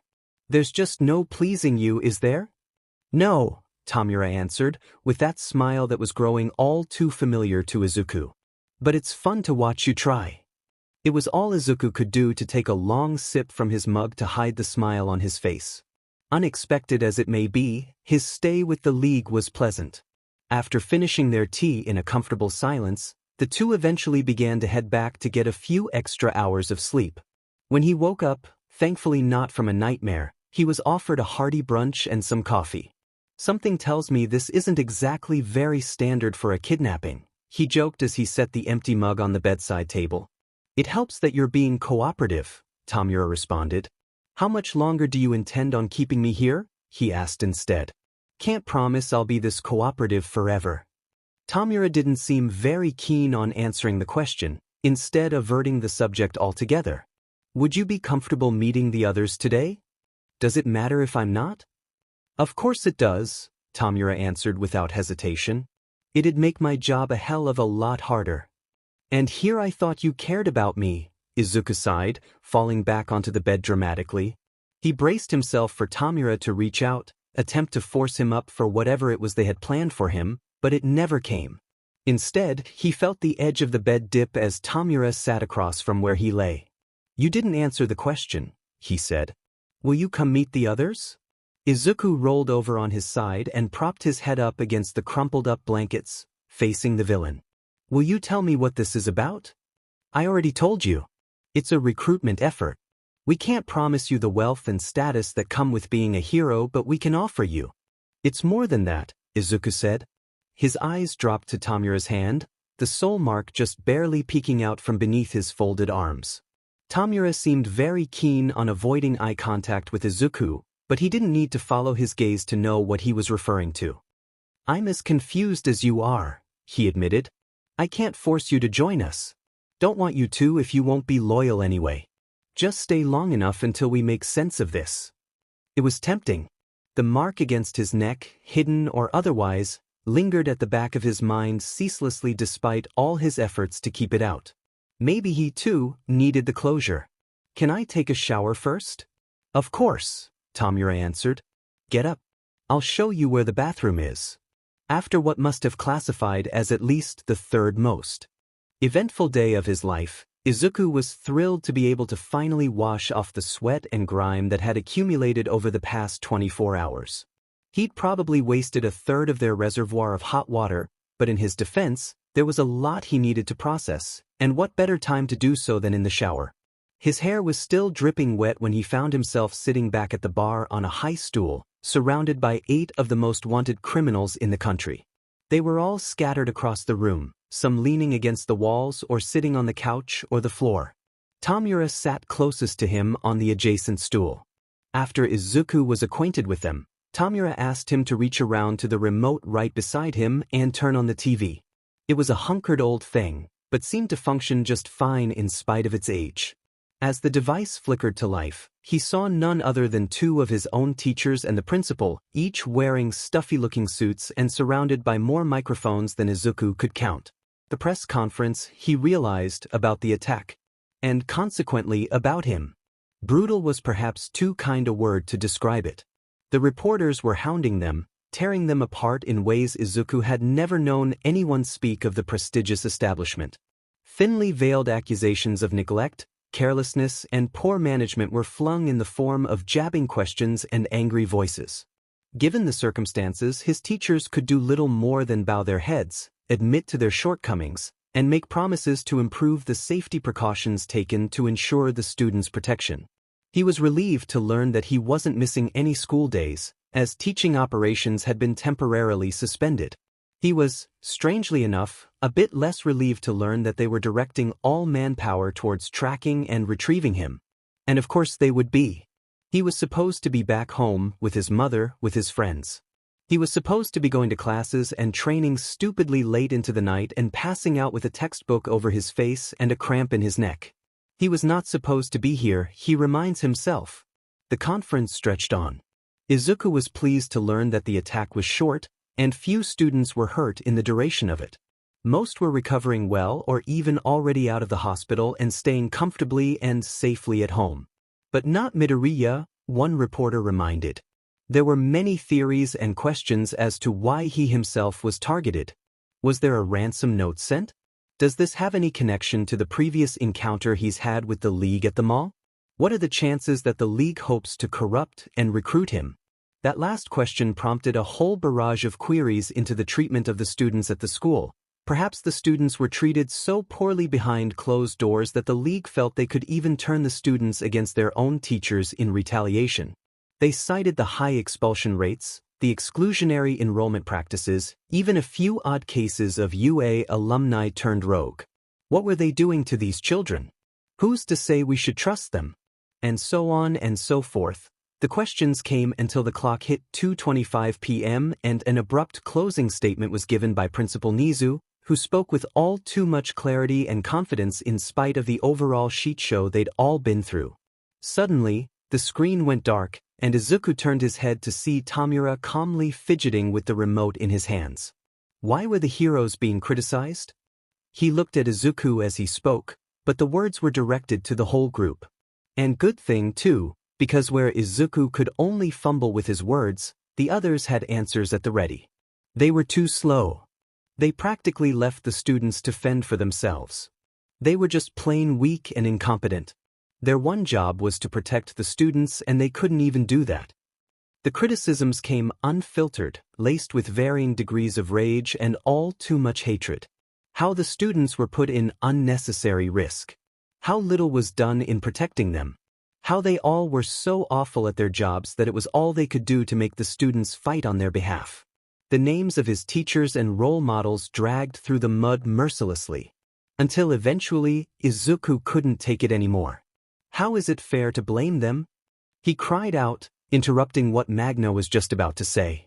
It was all of you who planned it. You're the reason my closest friends are in the hospital right now, and you expect me to blame the heroes for that? They're the ones to thank for getting everyone out of there alive. And now, Izuku knew he hadn't considered his audience before spouting his thoughts, but wow, that really didn't fly well with the group. Spinner, most of all, was frustrated by his words. How do you manage to miss the point that badly? He pushed himself off the wall he had been leaning against, and Izuku found himself leaning back in his seat. It's not about who's to blame. It's about the fact that these people are demanding respect and money and admiration for doing absolutely nothing when people were in danger. We're not the good guys here, we know that. But they sure as hell aren't either. No matter how hard Izuku tried, he simply couldn't see the logic in that. Then why are you doing this? Why are you trying to prove a point when you don't even care about the people who were hurt to begin with? You're still not getting it. Another villain, Tabi, spoke. Our main goal was to get you, but the attack was meant to garner attention like this. We're not trying to save everyone who's in danger, we're whistleblowers. We're here to expose heroes for who they really are. It's unjust for them to have all that fame and fortune when they're no better than your average thug. It hardly swayed Izuku's stance. If anything, it only served to confuse him further as to why these people would do this. You can't fight injustice with more injustice. You're just the perfect little FING hero, aren't you? Tamura didn't say the words so much as he spat them. Izuku knew it was in his best interest to not engage with it, but he couldn't help the frustrated huff that escaped him. Tamura didn't seem to mind the silence as he continued, rambling into a long-winded monologue like the walking stereotype of a villain he is. But there's got to be something, he said, leaning in his chair and examining Izuku as though he wanted to commit every part of him to memory. Something you hate about them just as much as we do. Maybe they're just a little too violent for your taste. Or maybe it's the way they talk down to anyone who isn't quite as strong as they are. Or they're too careless with the damage they leave behind. But you're not like them. You can't be like them. It was less of a statement and more of a prayer. What am I, then? And in spite of all his careful observation, all Tamura could offer was a simple, I don't know yet. I don't think they're perfect, you know, Izuku said before he could stop himself. I know there's always room to be better and stronger, and that goes for all of them. But it's excessive. They do their jobs as well as they can, and most of them really care. They're not perfect. But they're enough. Tamura didn't seem convinced. None of them did. If they were enough, why are we all here? This time, it was Izuku's turn to say, I don't know yet. In those words was a promise that, eventually, he would. And Tamura heard it, if the small smile peeking behind the hand on his face was anything to go by. The recruitment effort, if you could even call it that, went on for another hour or so. As Izuku predicted, the attempts to sway him to the villainous side failed miserably, and they grew more desperate and far-reaching with each minute, but not quite in the way he predicted. When his back started aching from sitting on the stool, he moved to a more comfortable seat on the couch by the coffee table, this time with a plate of cake in front of him. It was the closest they've gotten to getting through to him thus far, but he chose to keep that thought to himself. This is really yummy. How'd you know lemon meringue is my favorite? Don't get him wrong, it was great cake, but not leave your life behind and become a villain levels of great. A plus for effort, though. Before their frustrations could grow unmanageable, Kurogyari called for the recruitment effort to be put on pause for the night, giving them a chance to get dinner and some rest before tackling it again the next morning. It wasn't long before the room was nearly empty as the villains filtered out to do, well, whatever it was that villains do in their spare time. He never really spent too much time wondering about that up until now. CC and drags?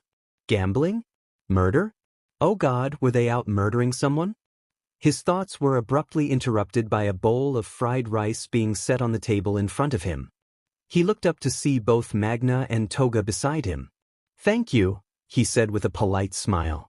Toga plopped down on his left and grabbed his wrist before he could even reach for the spoon.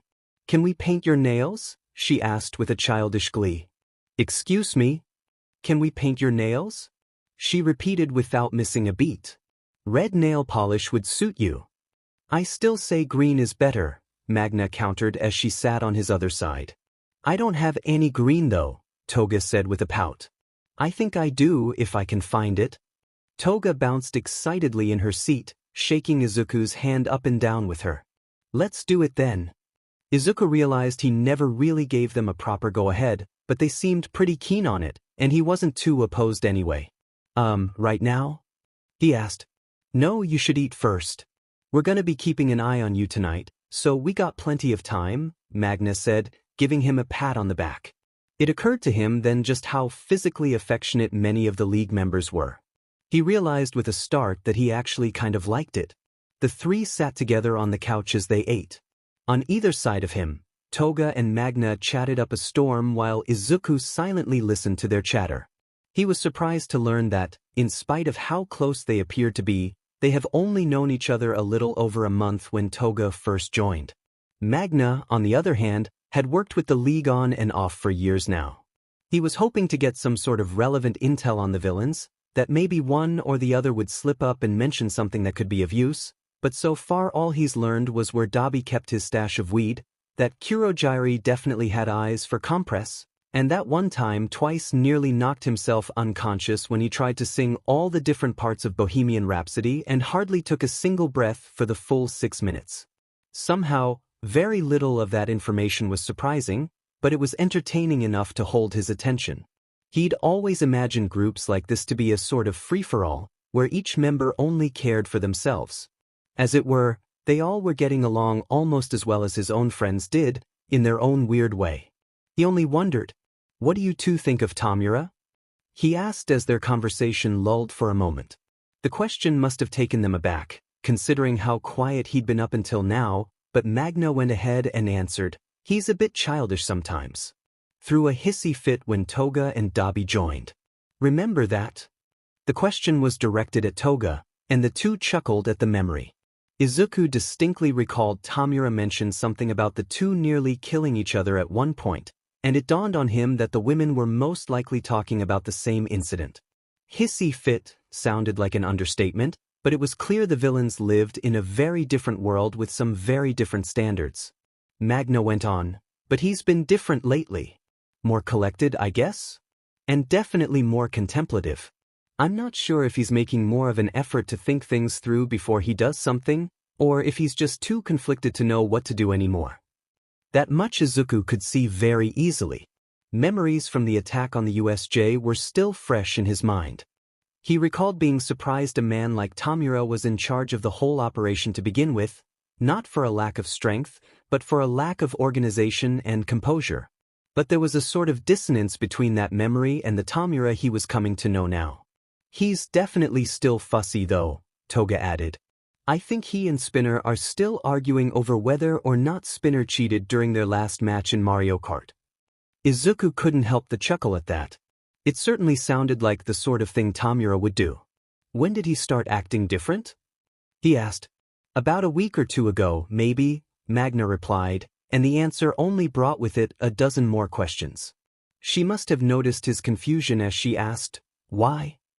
He gestured up to his neck, where the soul mark no doubt still lingered, drawing far too much attention to itself. The new context didn't seem to confuse them quite as much as it did him. Magna merely stood up with a sigh and began piling up the empty bowls and dirty utensils. "Come on," she said to him and walked off before he could even question it. He and Toga both trailed behind her, making a quick detour to place the dirty dishes in kitchen, and ended up in a bedroom, with two beds on opposite sides. It was still quite a bit bare bones, but he could hazard a guess that the right side was Toga's, if the extensive knife collection on display was anything to go by. After digging through a drawer in the cabinet and finding a container of green polish and a number of other tools, Magna plopped down onto the bed on the other side and patted the space next to her. Izuku shuffled his way over, confusion written on his face in bold font. "All right," she said. "Tell me about your boy problems." If Izuku had felt even mildly chilly before, he now felt as though his whole face was set on fire. "I'm sorry. That's what this is about, right?" she asked. "You wanted to know more about him. Your soulmates? No one gets it. We're all confused, so maybe talking it out will help make some sense of it." Izuku fidgeted in his seat. "Is this another weird recruitment tactic? Getting me to divulge personal information?" Toga plopped herself down on the ground beside them and rested her chin on the edge of the mattress. "What, we can't just be a little curious about the soap opera happening right under our noses? You don't have to tell us anything. It's not in our job description or anything to get this out of you, if that's what you're worried about," Magna reassured as she reached for his left hand and began filing his nails into shape. "We won't tell him anything either." Izuku watched as her hands worked deftly, mulling over her words. In the end, what did he really have to lose by telling them? And he wasn't. Opposed to possibly getting more information on Tamura? "It's like you said," he spoke after a long silence. "I'm confused. I don't know why on earth he and I of all people could be soulmates." Magna nodded in understanding, looking up from his hands briefly to shoot him a sympathetic glance. "And I don't get how he's responding to it. What this all means to him. I mean, as soon as he knew we were soulmates, his first thought was to kidnap me. What's that about?" Magna chuckled and nodded again in response. "Not the romantic gesture you were hoping for, huh?" Toga asked. "What does it mean to you?" Izuku found himself struggling to answer. Ever since the day he found out about it, he'd been trying to ignore it as best he could, and that option isn't really viable anymore. "I'm not sure," he admitted. "I always knew I'd have a strained relationship with my soulmate, but maybe I held out some hope that we could find common ground. Wanted us to be able to have a life together, you know? I always dreamed that my soulmate could be someone who understands me, makes everything less lonely, you know?" He shrugged. "I just kinda gave up on that idea since I found out. I don't know what I want anymore." Magna set the filer down and dabbed some too-cold chemical on each of Izuku's nails, gently rubbing it into his cuticles. "Wanna know what my guess is?" Izuku nodded his head quickly, perhaps a little too desperate for answers.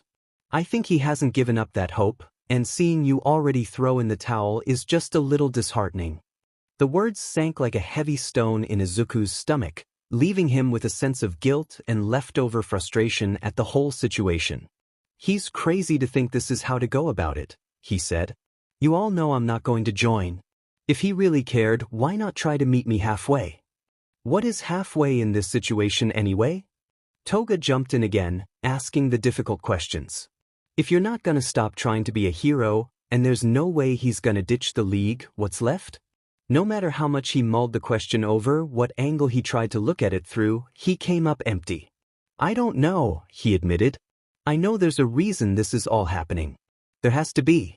But this doesn't feel right." "I think he knows that too," Magna said. "But no one knows how to handle it yet, and maybe he's grasping at straws right now.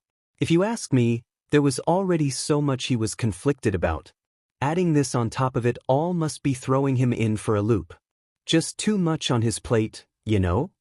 Both Izuku and Toga were equally as confused by the claim.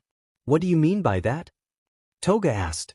Magna mulled the question over and hummed in thought, struggling to find the best words. She spoke slowly as she pushed back the cuticles on Izuku's nails. "Well, he's already been struggling to grow into his role as a leader. All for One keeps giving him more and more responsibility and power over the league's resources, and I don't think he really knows what he wants to do with it yet. He's always known how he's felt, what made him angry, and what he believes in. He's strong and he's got a lot of conviction. But he didn't know what to do about that. There's all this passion and not very much direction. Then you show up, Midoriya, and now it's more complicated than ever. It's not fair to blame him for feeling lost right now." The reality of it hit him harder than he'd expected. Caught up in his own issues, he almost failed to recognize the way the whole situation must be weighing on Tamura himself. "I'm not saying it makes what he's doing fair to you," she continued as Izuku remained silent, "but I am saying that maybe you shouldn't give up on him so fast." In his heart, Izuku knew she was right, knew that this new information would no doubt change the way he looks at Tamura, but that doesn't stop him from squinting his eyes at her and playfully accusing, "So this is just another attempt to recruit me." With a dramatic gasp, she turned to Toga and said, "Our cover's been blown, he's onto us." "Looks like we have no other choice," Toga said in response, a dark tone underlying her words. "Sorry, De." Before he could even respond to the sense of dread in the pit of his stomach, he was knocked back in his seat by a pillow attacking him. With one hand tightly bandaged up and the other wet with nail polish, he couldn't fight back without causing himself a great deal of pain or creating a mess. It was a dirty trick, attacking a helpless victim, but Toga and Magna showed no remorse as they laughed heartily. Izuku tried his hardest to kick them off with his legs, but it was no use. "Have some mercy," he cried out, and he found himself laughing alongside them. The night went on like that, with Izuku feeling oddly welcomed and comfortable among the villains once again. It was only well into the evening that he even remembered that he wasn't, technically, a guest.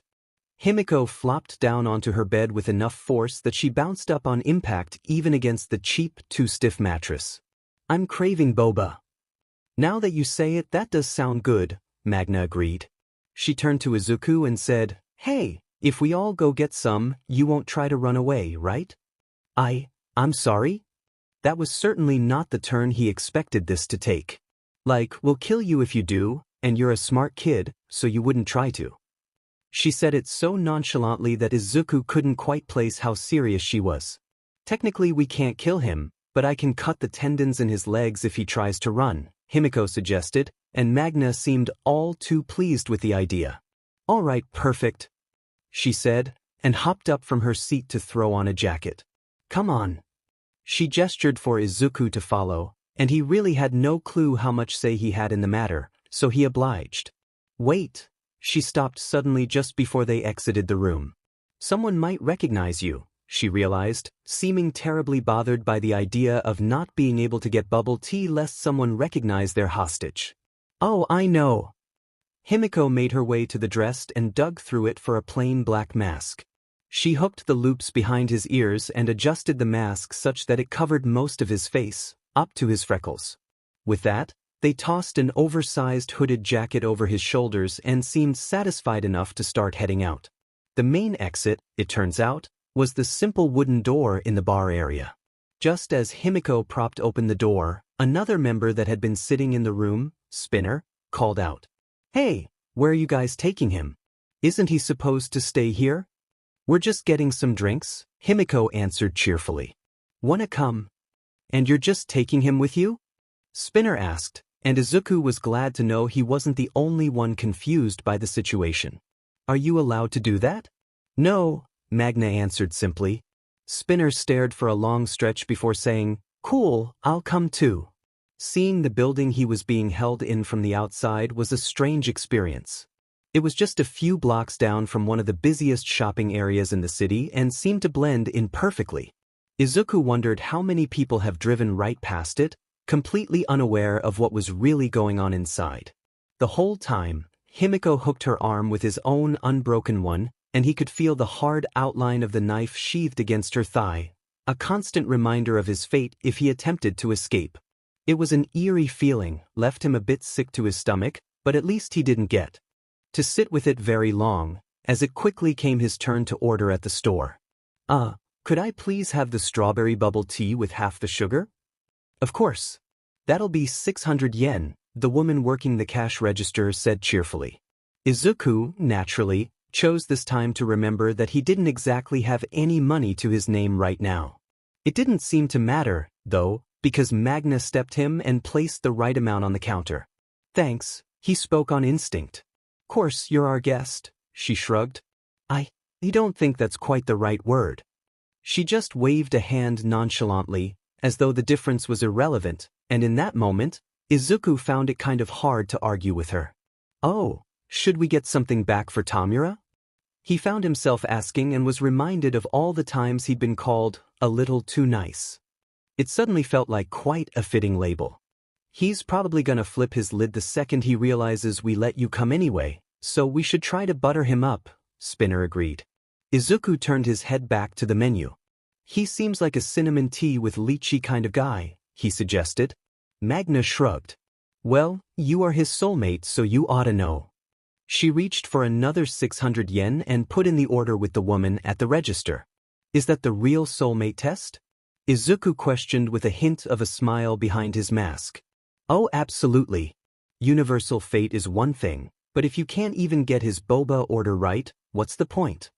The eerie feeling from earlier still lingered within him as the group walked back, but it was dulled slightly by the sound of pleasant laughter and the taste of sweet strawberry in his mouth. Back at the bar, Tamura sat on one of the high stools, sipping clear drink from a glass tumbler. He looked calm and thoughtful in a way that Izuku hadn't seen on him before. There was no aggressive scratching or jitteriness.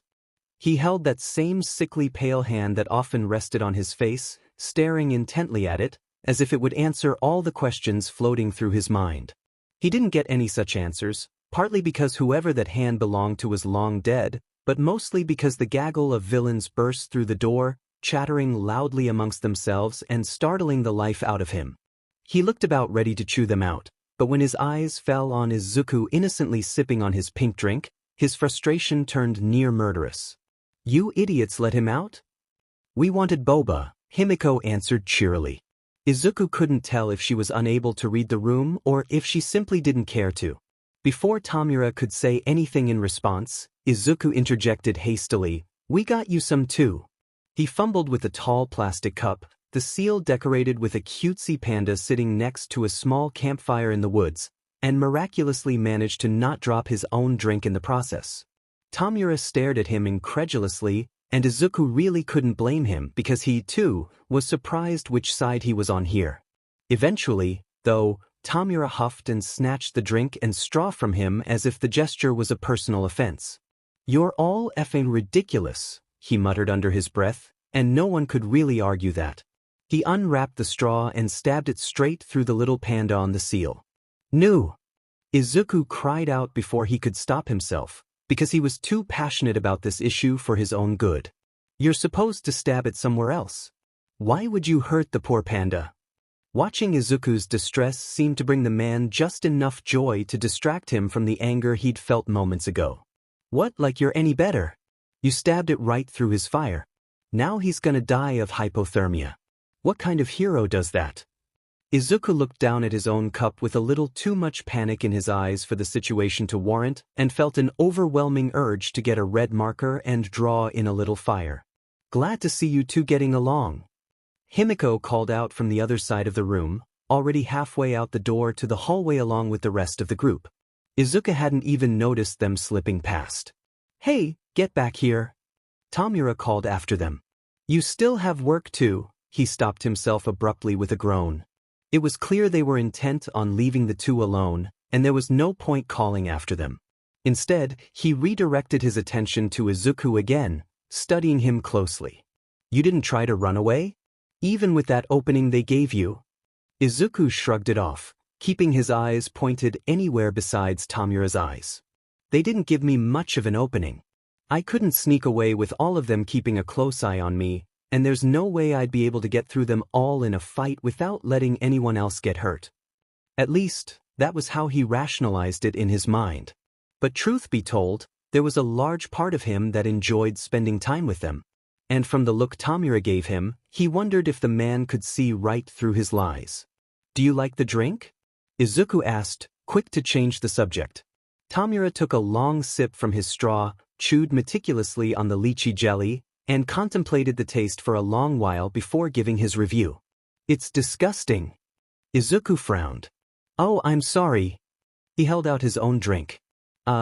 Do you want to maybe have mine? I already drank some of it, but maybe you'll like strawberry more? Oh, you do that for me?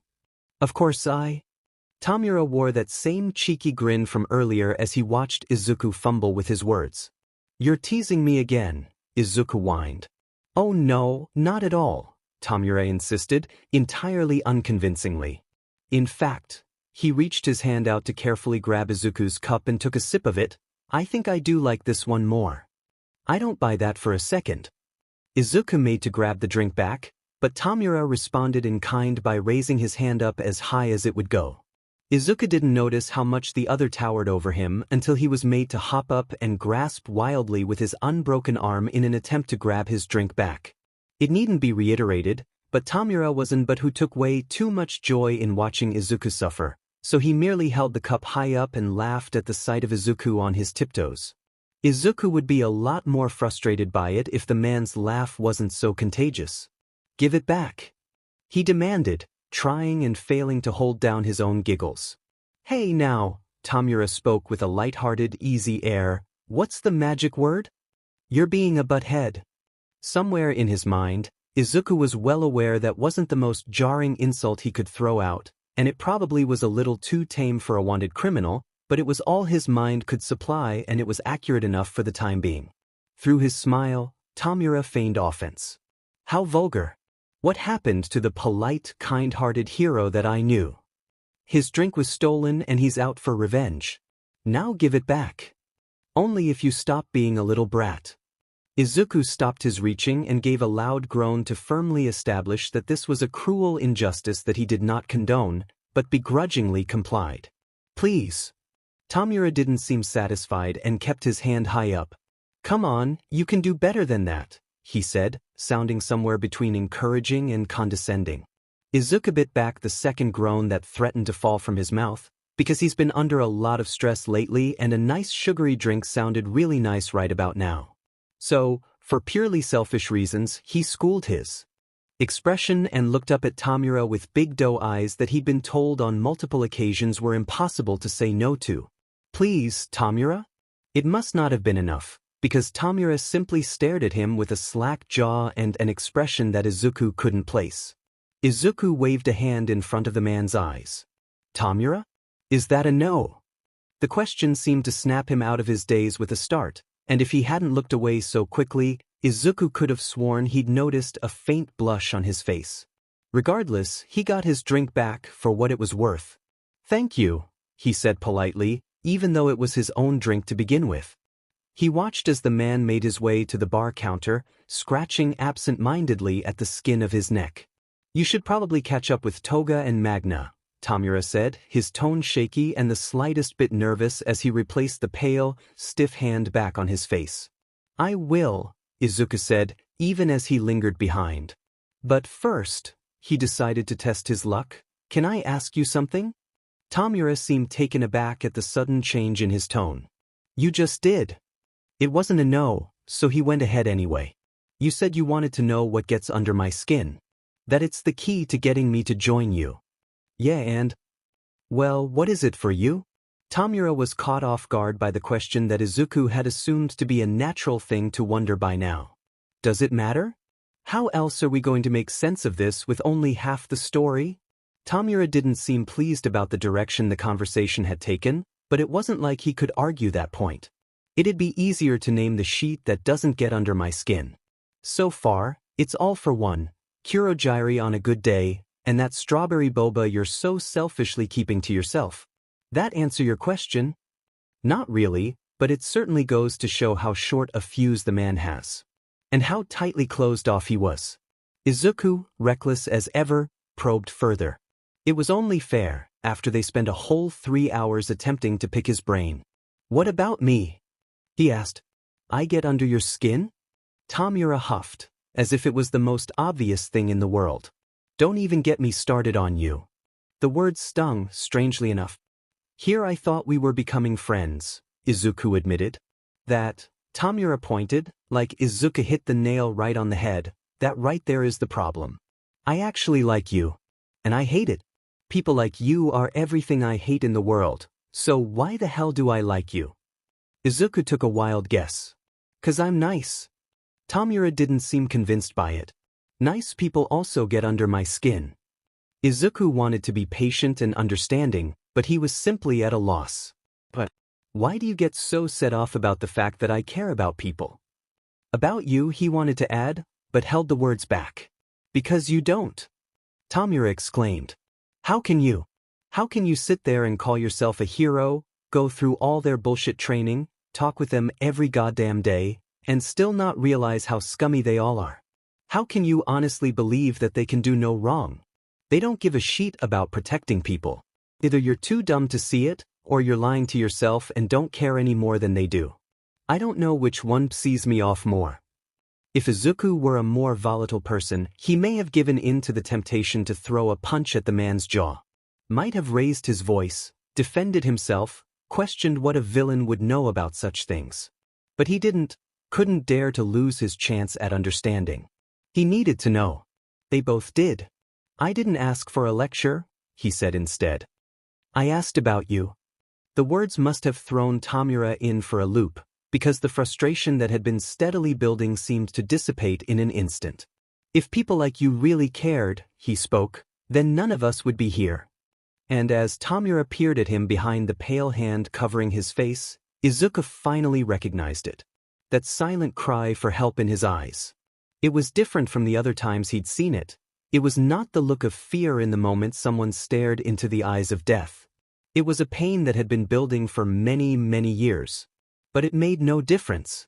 Izuku still found himself moving towards him before his conscious brain could stop it. Slowly, watching for any signs of discomfort, he reached up and pulled away the pale hand covering Tomura's face.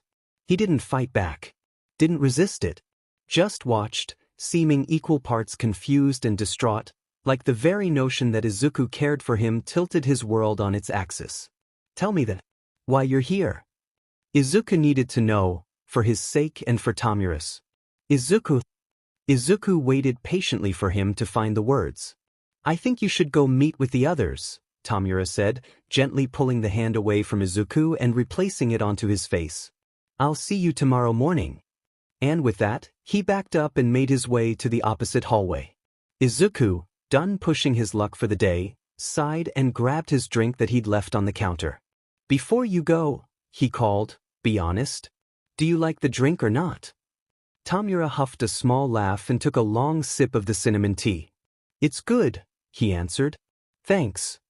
It was a small development, but it still brought a bright smile to Izuku's face. "Good night, soulmate." Good night, Izuku.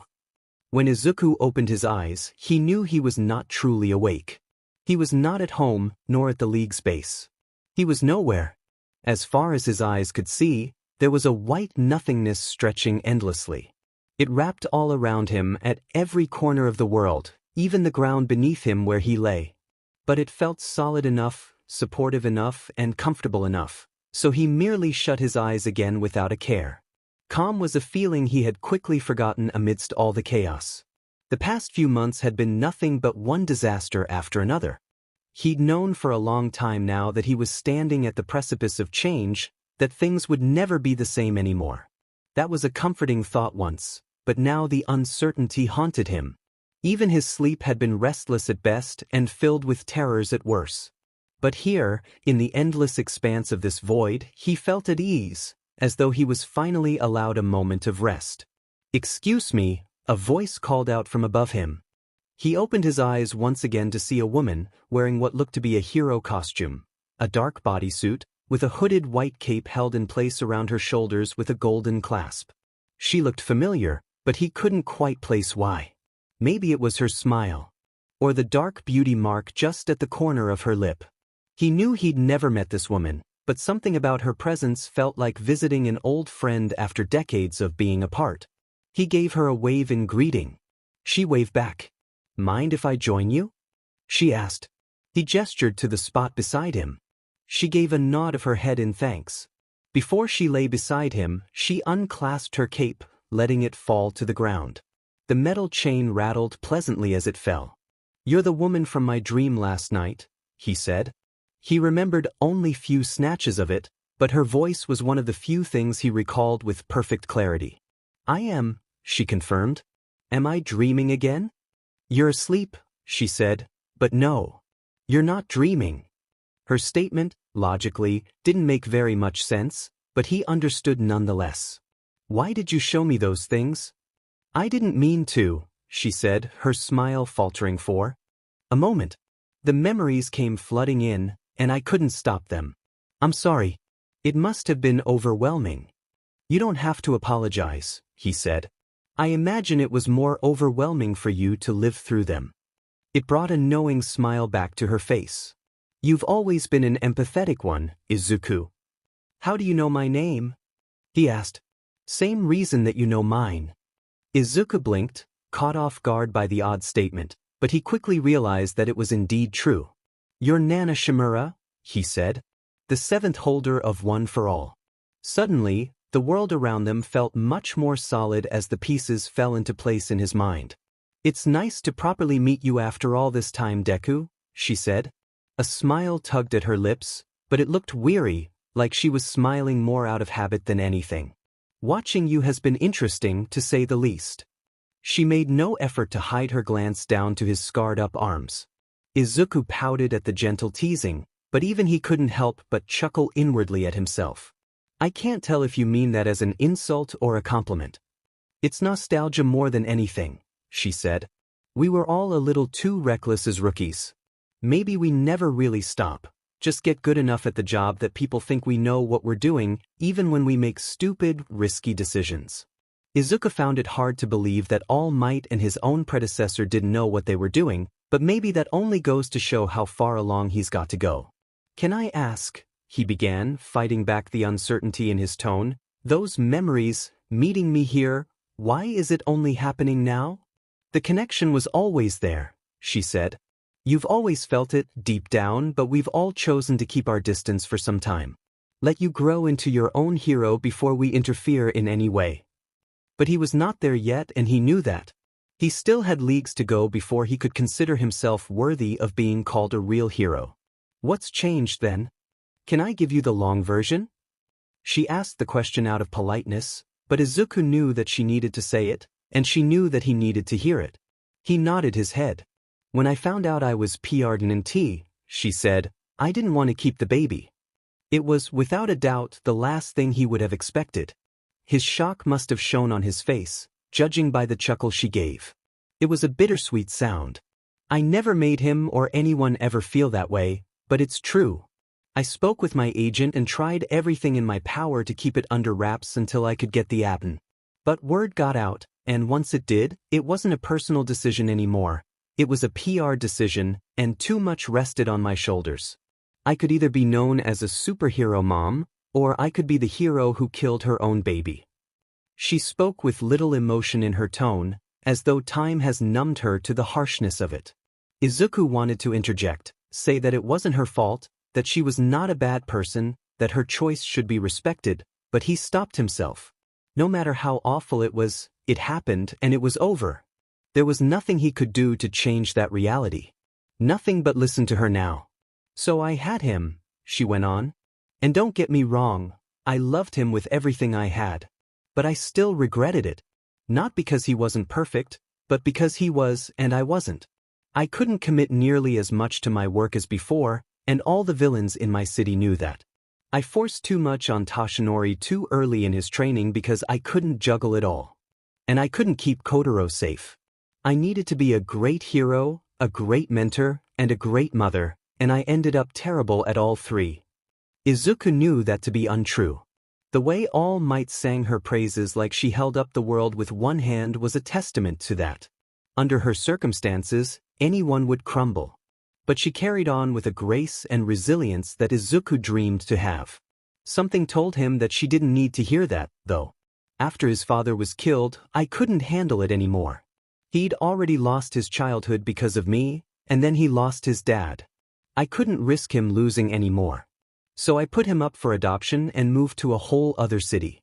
Cut off all ties with him and asked all my hero friends to do the same. Anything to keep heroism out of his life. And it worked out.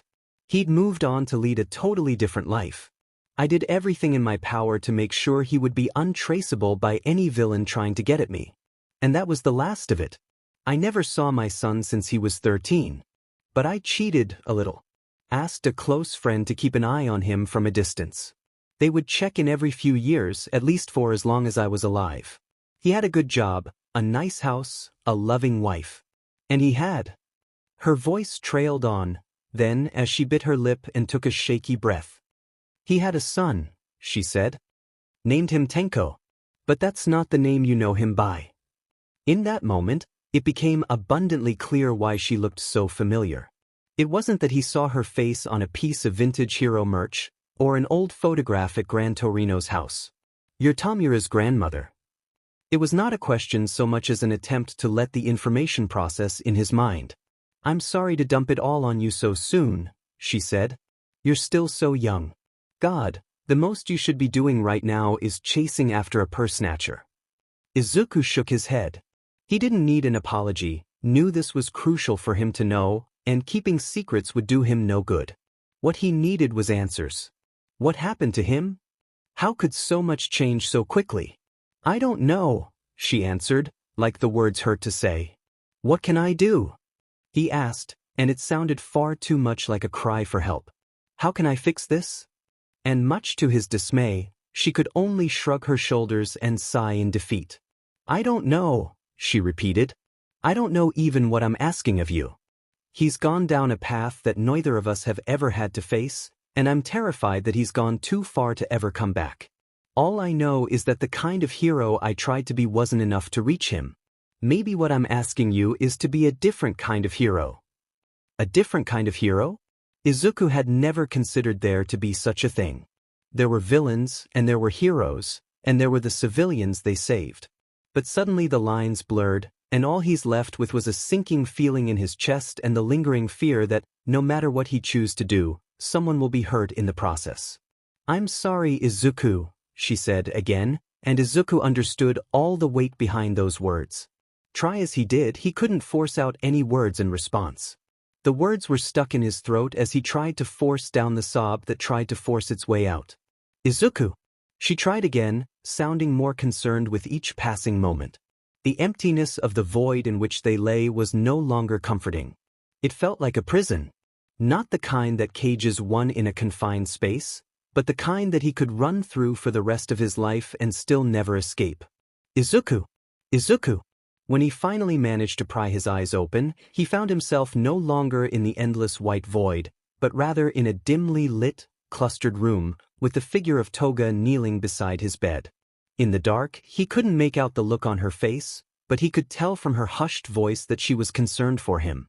It made him feel safe as he reached his hand up to grasp hers where it rested on his shoulder as she shook him awake. She repositioned her hand to entangle her own fingers with his and gave a small squeeze. She didn't ask him if he was all right or anything of the sort, just offered him a gentle, caring presence without judgment. With her free hand, she grasped the hem of her cardigan and dabbed away at the tears he didn't realize he'd been shedding. They stayed there for a long while as Izuku got his bearings back together. He wondered if her knees were beginning to ache on the rough floor, but she didn't complain. "Could I get some water?" he asked, voice scratchy and throat dry. "Of course." She stood up and pulled him along with her. They walked out the room, through the halls, and she never let go of his hand. He couldn't tell if it was to help guide him through the dark of the unfamiliar space or to provide an emotional support, but he was grateful either way. When they got to the kitchen, she was sure to turn on the lights, and Izuku squinted his tired eyes in as the fluorescent rays attacked them. There was an odd sense of déjà vu as he sat at the table, taking slow sips from a tall glass, across from a known villain. The calmness and the serenity felt both out of place and, oddly enough, perfectly natural. He tried to rationalize it away, remind himself that this girl was no doubt just as morally dubious as any of the others, but the calmness never swayed. Underlying it was a sense of unease and confusion, but he felt safe around her nonetheless. Eventually, he spoke up, if only to interrupt the spiral his mind was quickly going down. "Hey, Toga." She gave him a bright smile and a hum as he caught her attention. "Why are you here?" "I wasn't here long, and it's not a really fun story," she answered nonchalantly. "I met this old guy named Jiren who said he'd heard of me and said he knew a place where my talents would be appreciated. He said it'd be a chance for me to be just like Mr. Staney, and so I agreed. Honestly, I don't think Tamura really cares about Staney at all, but Magna and Jean are fun, so I stuck around." "I meant before all of that," Izuku clarified. Toga looked as though she was deep in thought as she mulled the question over. "Well, when a man and a woman love each other." "No, not that far back." Izuku couldn't help but laugh. "Somewhere between that and now. You must have had a home, a family. What happened?" She didn't look mad at the intrusive question, but she didn't wear her usual cheerful expression either. "A word of advice," she said, "no villain actually likes talking about their origin story. Are you saying all those cartoons lied to me?" She gave a solemn nod of her head. "I'm sorry you had to find out this way." The two shared a laugh at that before once again falling into a comfortable silence. Izuku was in the middle of debating with himself whether he should ask again when she spoke up. "I didn't really have a rough childhood, by most people's standards," she started. It was strange hearing her usual cheery self so vulnerable. "I had a roof over my head and a nice school and lots of friends. Everyone around me seemed happy about it all, and I guess I was supposed to be too, but—" She crossed her arms over the table and rested her chin atop them, making her cheeks puff up as she pouted at the memories. "Most of the time, I was just pretending to be, just to satisfy everyone else. Because if I didn't, then they'd get mad and they'd do anything to make me go back to pretending. But I never understood why they were so mad, or why they didn't like it when I was being myself, and it's really hard pretending when you're not even sure who you're supposed to be. Eventually, I got tired of it, and I stopped pretending altogether. The nice thing about the League is that no one is mad about that." The answer wasn't nearly enough to sate Izuku's curiosity. He wasn't sure how far he could push, so he cautiously spoke. "Can I ask why you had to pretend for them?" The flat tone of her voice didn't change as she spoke, but there was a flash of anger in her eyes. "They said it was my quirk. That it's not proper for a young lady, or it's creepy, or villainous. But it was so much more than that. They made it feel like everything about me was wrong. The way I loved, the things that excited me, everything I wanted to do or be, it just wasn't right for them, and I never even knew why." Izuku hummed in understanding. "It couldn't have been easy living like that." "It wasn't. That's why I don't regret leaving. I was on my own for a long while, and it was really lonely, but it was still better than lying all the time." "What about now?" Izuku asked. Her smile returned then. Honestly, everyone here's made me feel more accepted than any of my family or classmates ever did. It was a strange thought to process, but it made perfect sense in his mind. He'd seen how they treated each other and how close she was with the entire league despite knowing them for such a short PRD. Contrary to all his expectations, the villains were almost like a tight-knit family. He still didn't know what to do with that newfound information, but he knew he wouldn't be able to look at them the same way again. Rather than linger on that, he asked, "What exactly is your quirk anyway?" The change in topic quickly brightened her mood as she explained, "If I drink someone's blood, I can turn into them. 1 cup of blood is enough to hold the form for a full day. I can even copy their clothes and mimic their voice." Izuku's eyes widened at that. It was morbid, certainly, but he still found himself saying, "Honestly, that's one of the coolest quirks I've ever heard of." "Right," Toga exclaimed. "I wasted so many years hating myself for it, and for what? My quirk gives me the chance to take walking in someone's shoes to another level. Not just understand someone, but become them, be closer to them than anyone else ever could be. Isn't that romantic?" It wasn't quite the word Izuku would use, but he couldn't help but smile at how excitedly she spoke about it. "That's actually a really lovely way to think about it. You're right to be proud of it," he said.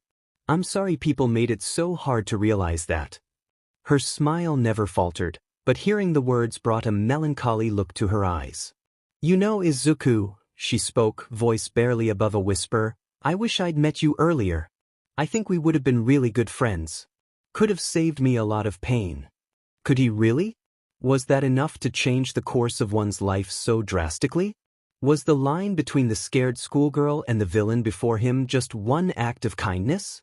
His mind spiraled with questions, each one adding a weight onto his chest until it ached. But the one question he found himself able to voice was, "Do you think there's a still chance we could be friends now? Why couldn't we?"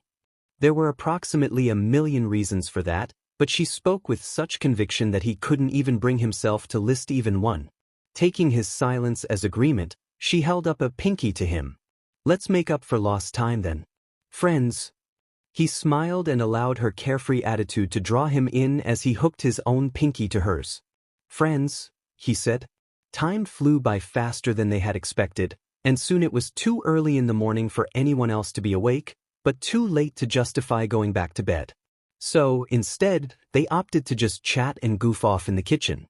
Eventually, they landed on a classic game of Marry, Kill, Hero/Villain Edition. Izuku didn't really have much of a say in it, as Toga jumped into the game and forced him to play along against his will. But, after a few rounds, he quickly learned she had a great sense of humor, and soon he was laughing too hard to deny how fun it was. "Come on, stop lying to yourself," Toga said between bouts of laughter. "There's no way you've never thought about it even once." "She's my teacher," Izuku argued, trying to sound firm despite the clear amusement in his tone.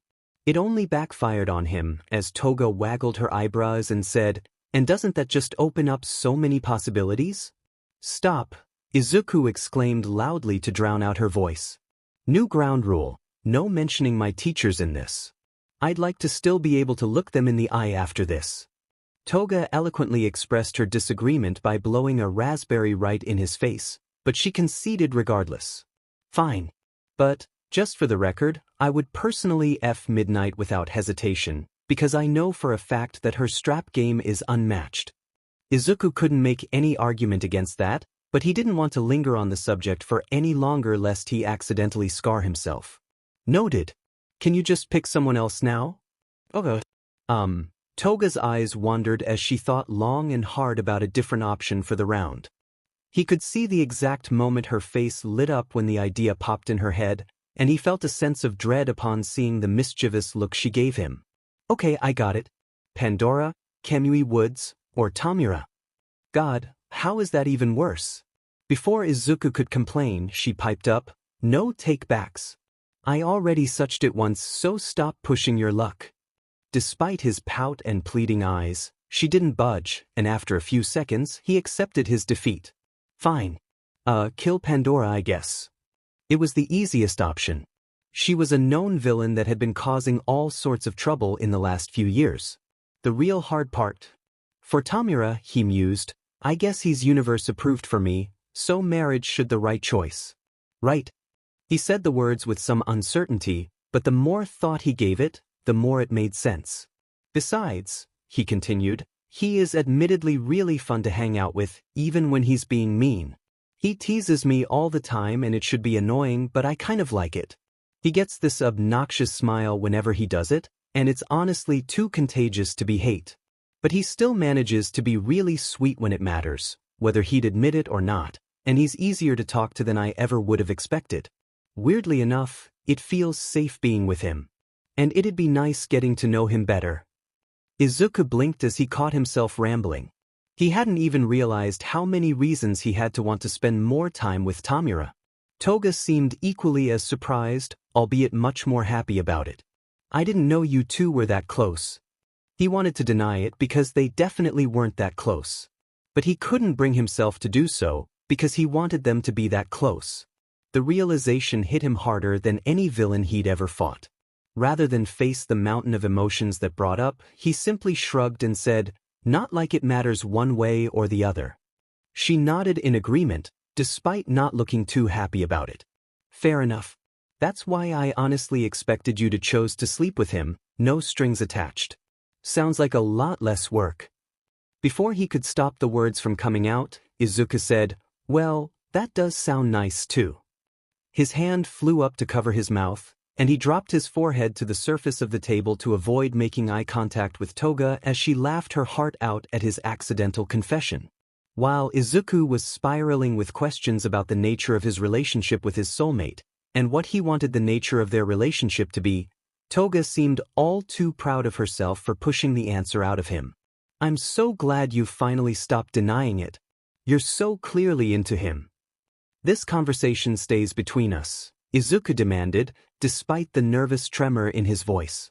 I don't think I could handle the embarrassment if he knew. You can't stifle true love, Izuku, she teased. His head shot up at that word. His face already felt hot, but now he was on the verge of spontaneous combustion. No one said anything about love. It's a maybe crush at best. It's probably Stockholm Syndrome or something, right? I'm pretty sure that's not how it works. Okay, so maybe he was grasping at straws, but why did she feel the need to point it out? Luckily, she decided to take some mercy on him, even if she was clearly enjoying every second of his panic. Okay, stop freaking out. I promise, I won't tell Tamura that you want him to absolutely W. Izuku slammed his hand across her mouth, because it takes about one full day of knowing Toga to know that she didn't have any sort of filter, and he didn't want to know what sort of image she was going to paint there. Don't, he pleaded. Oh no, please do. Izuku's head spun around so quickly it was a miracle he didn't break his neck right then. Sure enough, there was Tamura standing at the door frame. His hair was disheveled and his voice still gruff from waking at such an early hour. Tamura. Good morning. Izuku said in a perfectly normal voice, at exactly his perfectly normal pitch that he uses in any perfectly normal scenario. Or, at least, he tried to, but the look both Tamura and Toga shot him were enough to know that he did nothing to throw off suspicion. If anything, he only fanned the flames. What the hell were you two talking about? Toga pried Izuku's hand off her mouth and answered, depends on how long you've been standing there. Long enough. It was too vague of an answer to give them much to work with, but it was plenty to convey how frustrated he was getting with the conversation. Izuku decided to take the plunge. We were talking about how it would be really great if you were to maybe W. He spoke slowly and stretched out the last syllable as he tried to find the right words. Wear some lip balm? What? Tamura's words echoed Izuku's own thoughts at the unconvincing lie. Regardless, he raised a hand to press against his lips, feeling the rough texture. He shook his head and muttered a dismissive, whatever. Izuku couldn't say with any amount of certainty whether he got away with it, but Tamura seemed content with leaving him be. He simply made his way to the cupboards to grab a glass and fill it with water. We're meeting at the bar in 3 hours, he announced and began to make his way out of the room. Try to act less weird by then. Izuku gave him a thumbs up and in a wobbly voice answered, yes, sir. It once again earned him a bemused look, But Tamura must have reached his limit, because all he did was roll his eyes and walk out without saying a word. A few seconds passed as his footsteps faded, and once he was out of earshot, Toga stopped holding back the fit of laughter she'd been containing. That could have gone worse, right? Izuku asked despite knowing the answer. Rather than answer, Toga simply mimicked his voice, nervous wobbling and all. Yes, sir? If she was as good at impressions as her quirk would suggest, then Izuku definitely made an even bigger fool of himself than he'd thought. He sunk his head onto the table, letting the embarrassment eat him alive while Toga patted his hair. The gesture would have been a lot more comforting if she wasn't still giggling at the whole interaction. So, she started, her voice cheery as ever, "Are you ever gonna tell him?" Izuku lifted his face, resting his chin on the table as she continued to play with his hair. Obviously not. She pouted at that, clearly disappointed with the answer, but still nodded. Fine. Baby steps. No. Izuku was quick to argue. No baby steps. There's no steps ahead of me to take. It's just the edge of a cliff, and if I keep walking, I'm gonna die. Maybe he was being a little melodramatic, but it's been a long week, and it's not exactly an easy situation, and he doesn't have a blueprint for how to respond to all of it. So, sue him, he was going to be a little melodramatic. Toga was kind enough to not chew him out for acting as such, but not so kind that she'd let him wallow in his own denial. So your plan is just to be miserable and deny yourself any chance of being with your soulmate? Yes, he answered without hesitation. She swore under her breath, sighed, and then tried another approach. And you're totally okay with knowing that your plan is going to make him miserable and deny him the chance to be with his soulmate? This time, he couldn't bring himself to answer her directly. He wouldn't be miserable. Maybe not, she agreed. But it's lonely, knowing that the one person who's meant to love you unconditionally isn't willing to make that leap for you. I may not have met my soulmate yet, but I know how it feels, and it's not great. Izuku sunk deeper into his seat as he let the words sink in. She was right, and he had no retort against it. When he said nothing, she went on to fill the silence. I know we're all just villains in your eyes, but I don't see how the right thing to do is just give up on someone. Are you really going to call yourself a hero when you're so willing to hurt another person? No, he answered, the words spilling from his lips before he could stop it. I don't want to do that to him. I just didn't think it'd hurt him as much as it would hurt me. His own well-being was optional at best, but he'd never want to do anything like that to another person. Why would you think that? Toga asked with a tilt of her head, like it was the most unusual thing in the world. And honestly, Izuku didn't have an answer. He just assumed, right from the beginning, that Tamura saw their soulmate bond as a means to an end. That it meant Izuku could possibly be a spy for them among the heroes, or that he might be another villain to help them achieve their goals of, well, whatever villains were interested in. He never entertained the thought that Tamura wanted what every other person wanted in a soulmate: love, belonging, and stability. He'd taken it for granted, but the moment that his assumption was called into question, he couldn't find any rational way to defend it. It struck him that the only real reason he could have for jumping to that conclusion is that he simply saw the villains as a little less human than he was. His own soulmate included. Suddenly, he had an answer for Toga's question. Because I'm a terrible person, apparently. Toga cooed and continued to pat his head soothingly. Ah, don't say that. You're just a little stupid. He snorted a laugh at that and shrugged, accepting her assessment.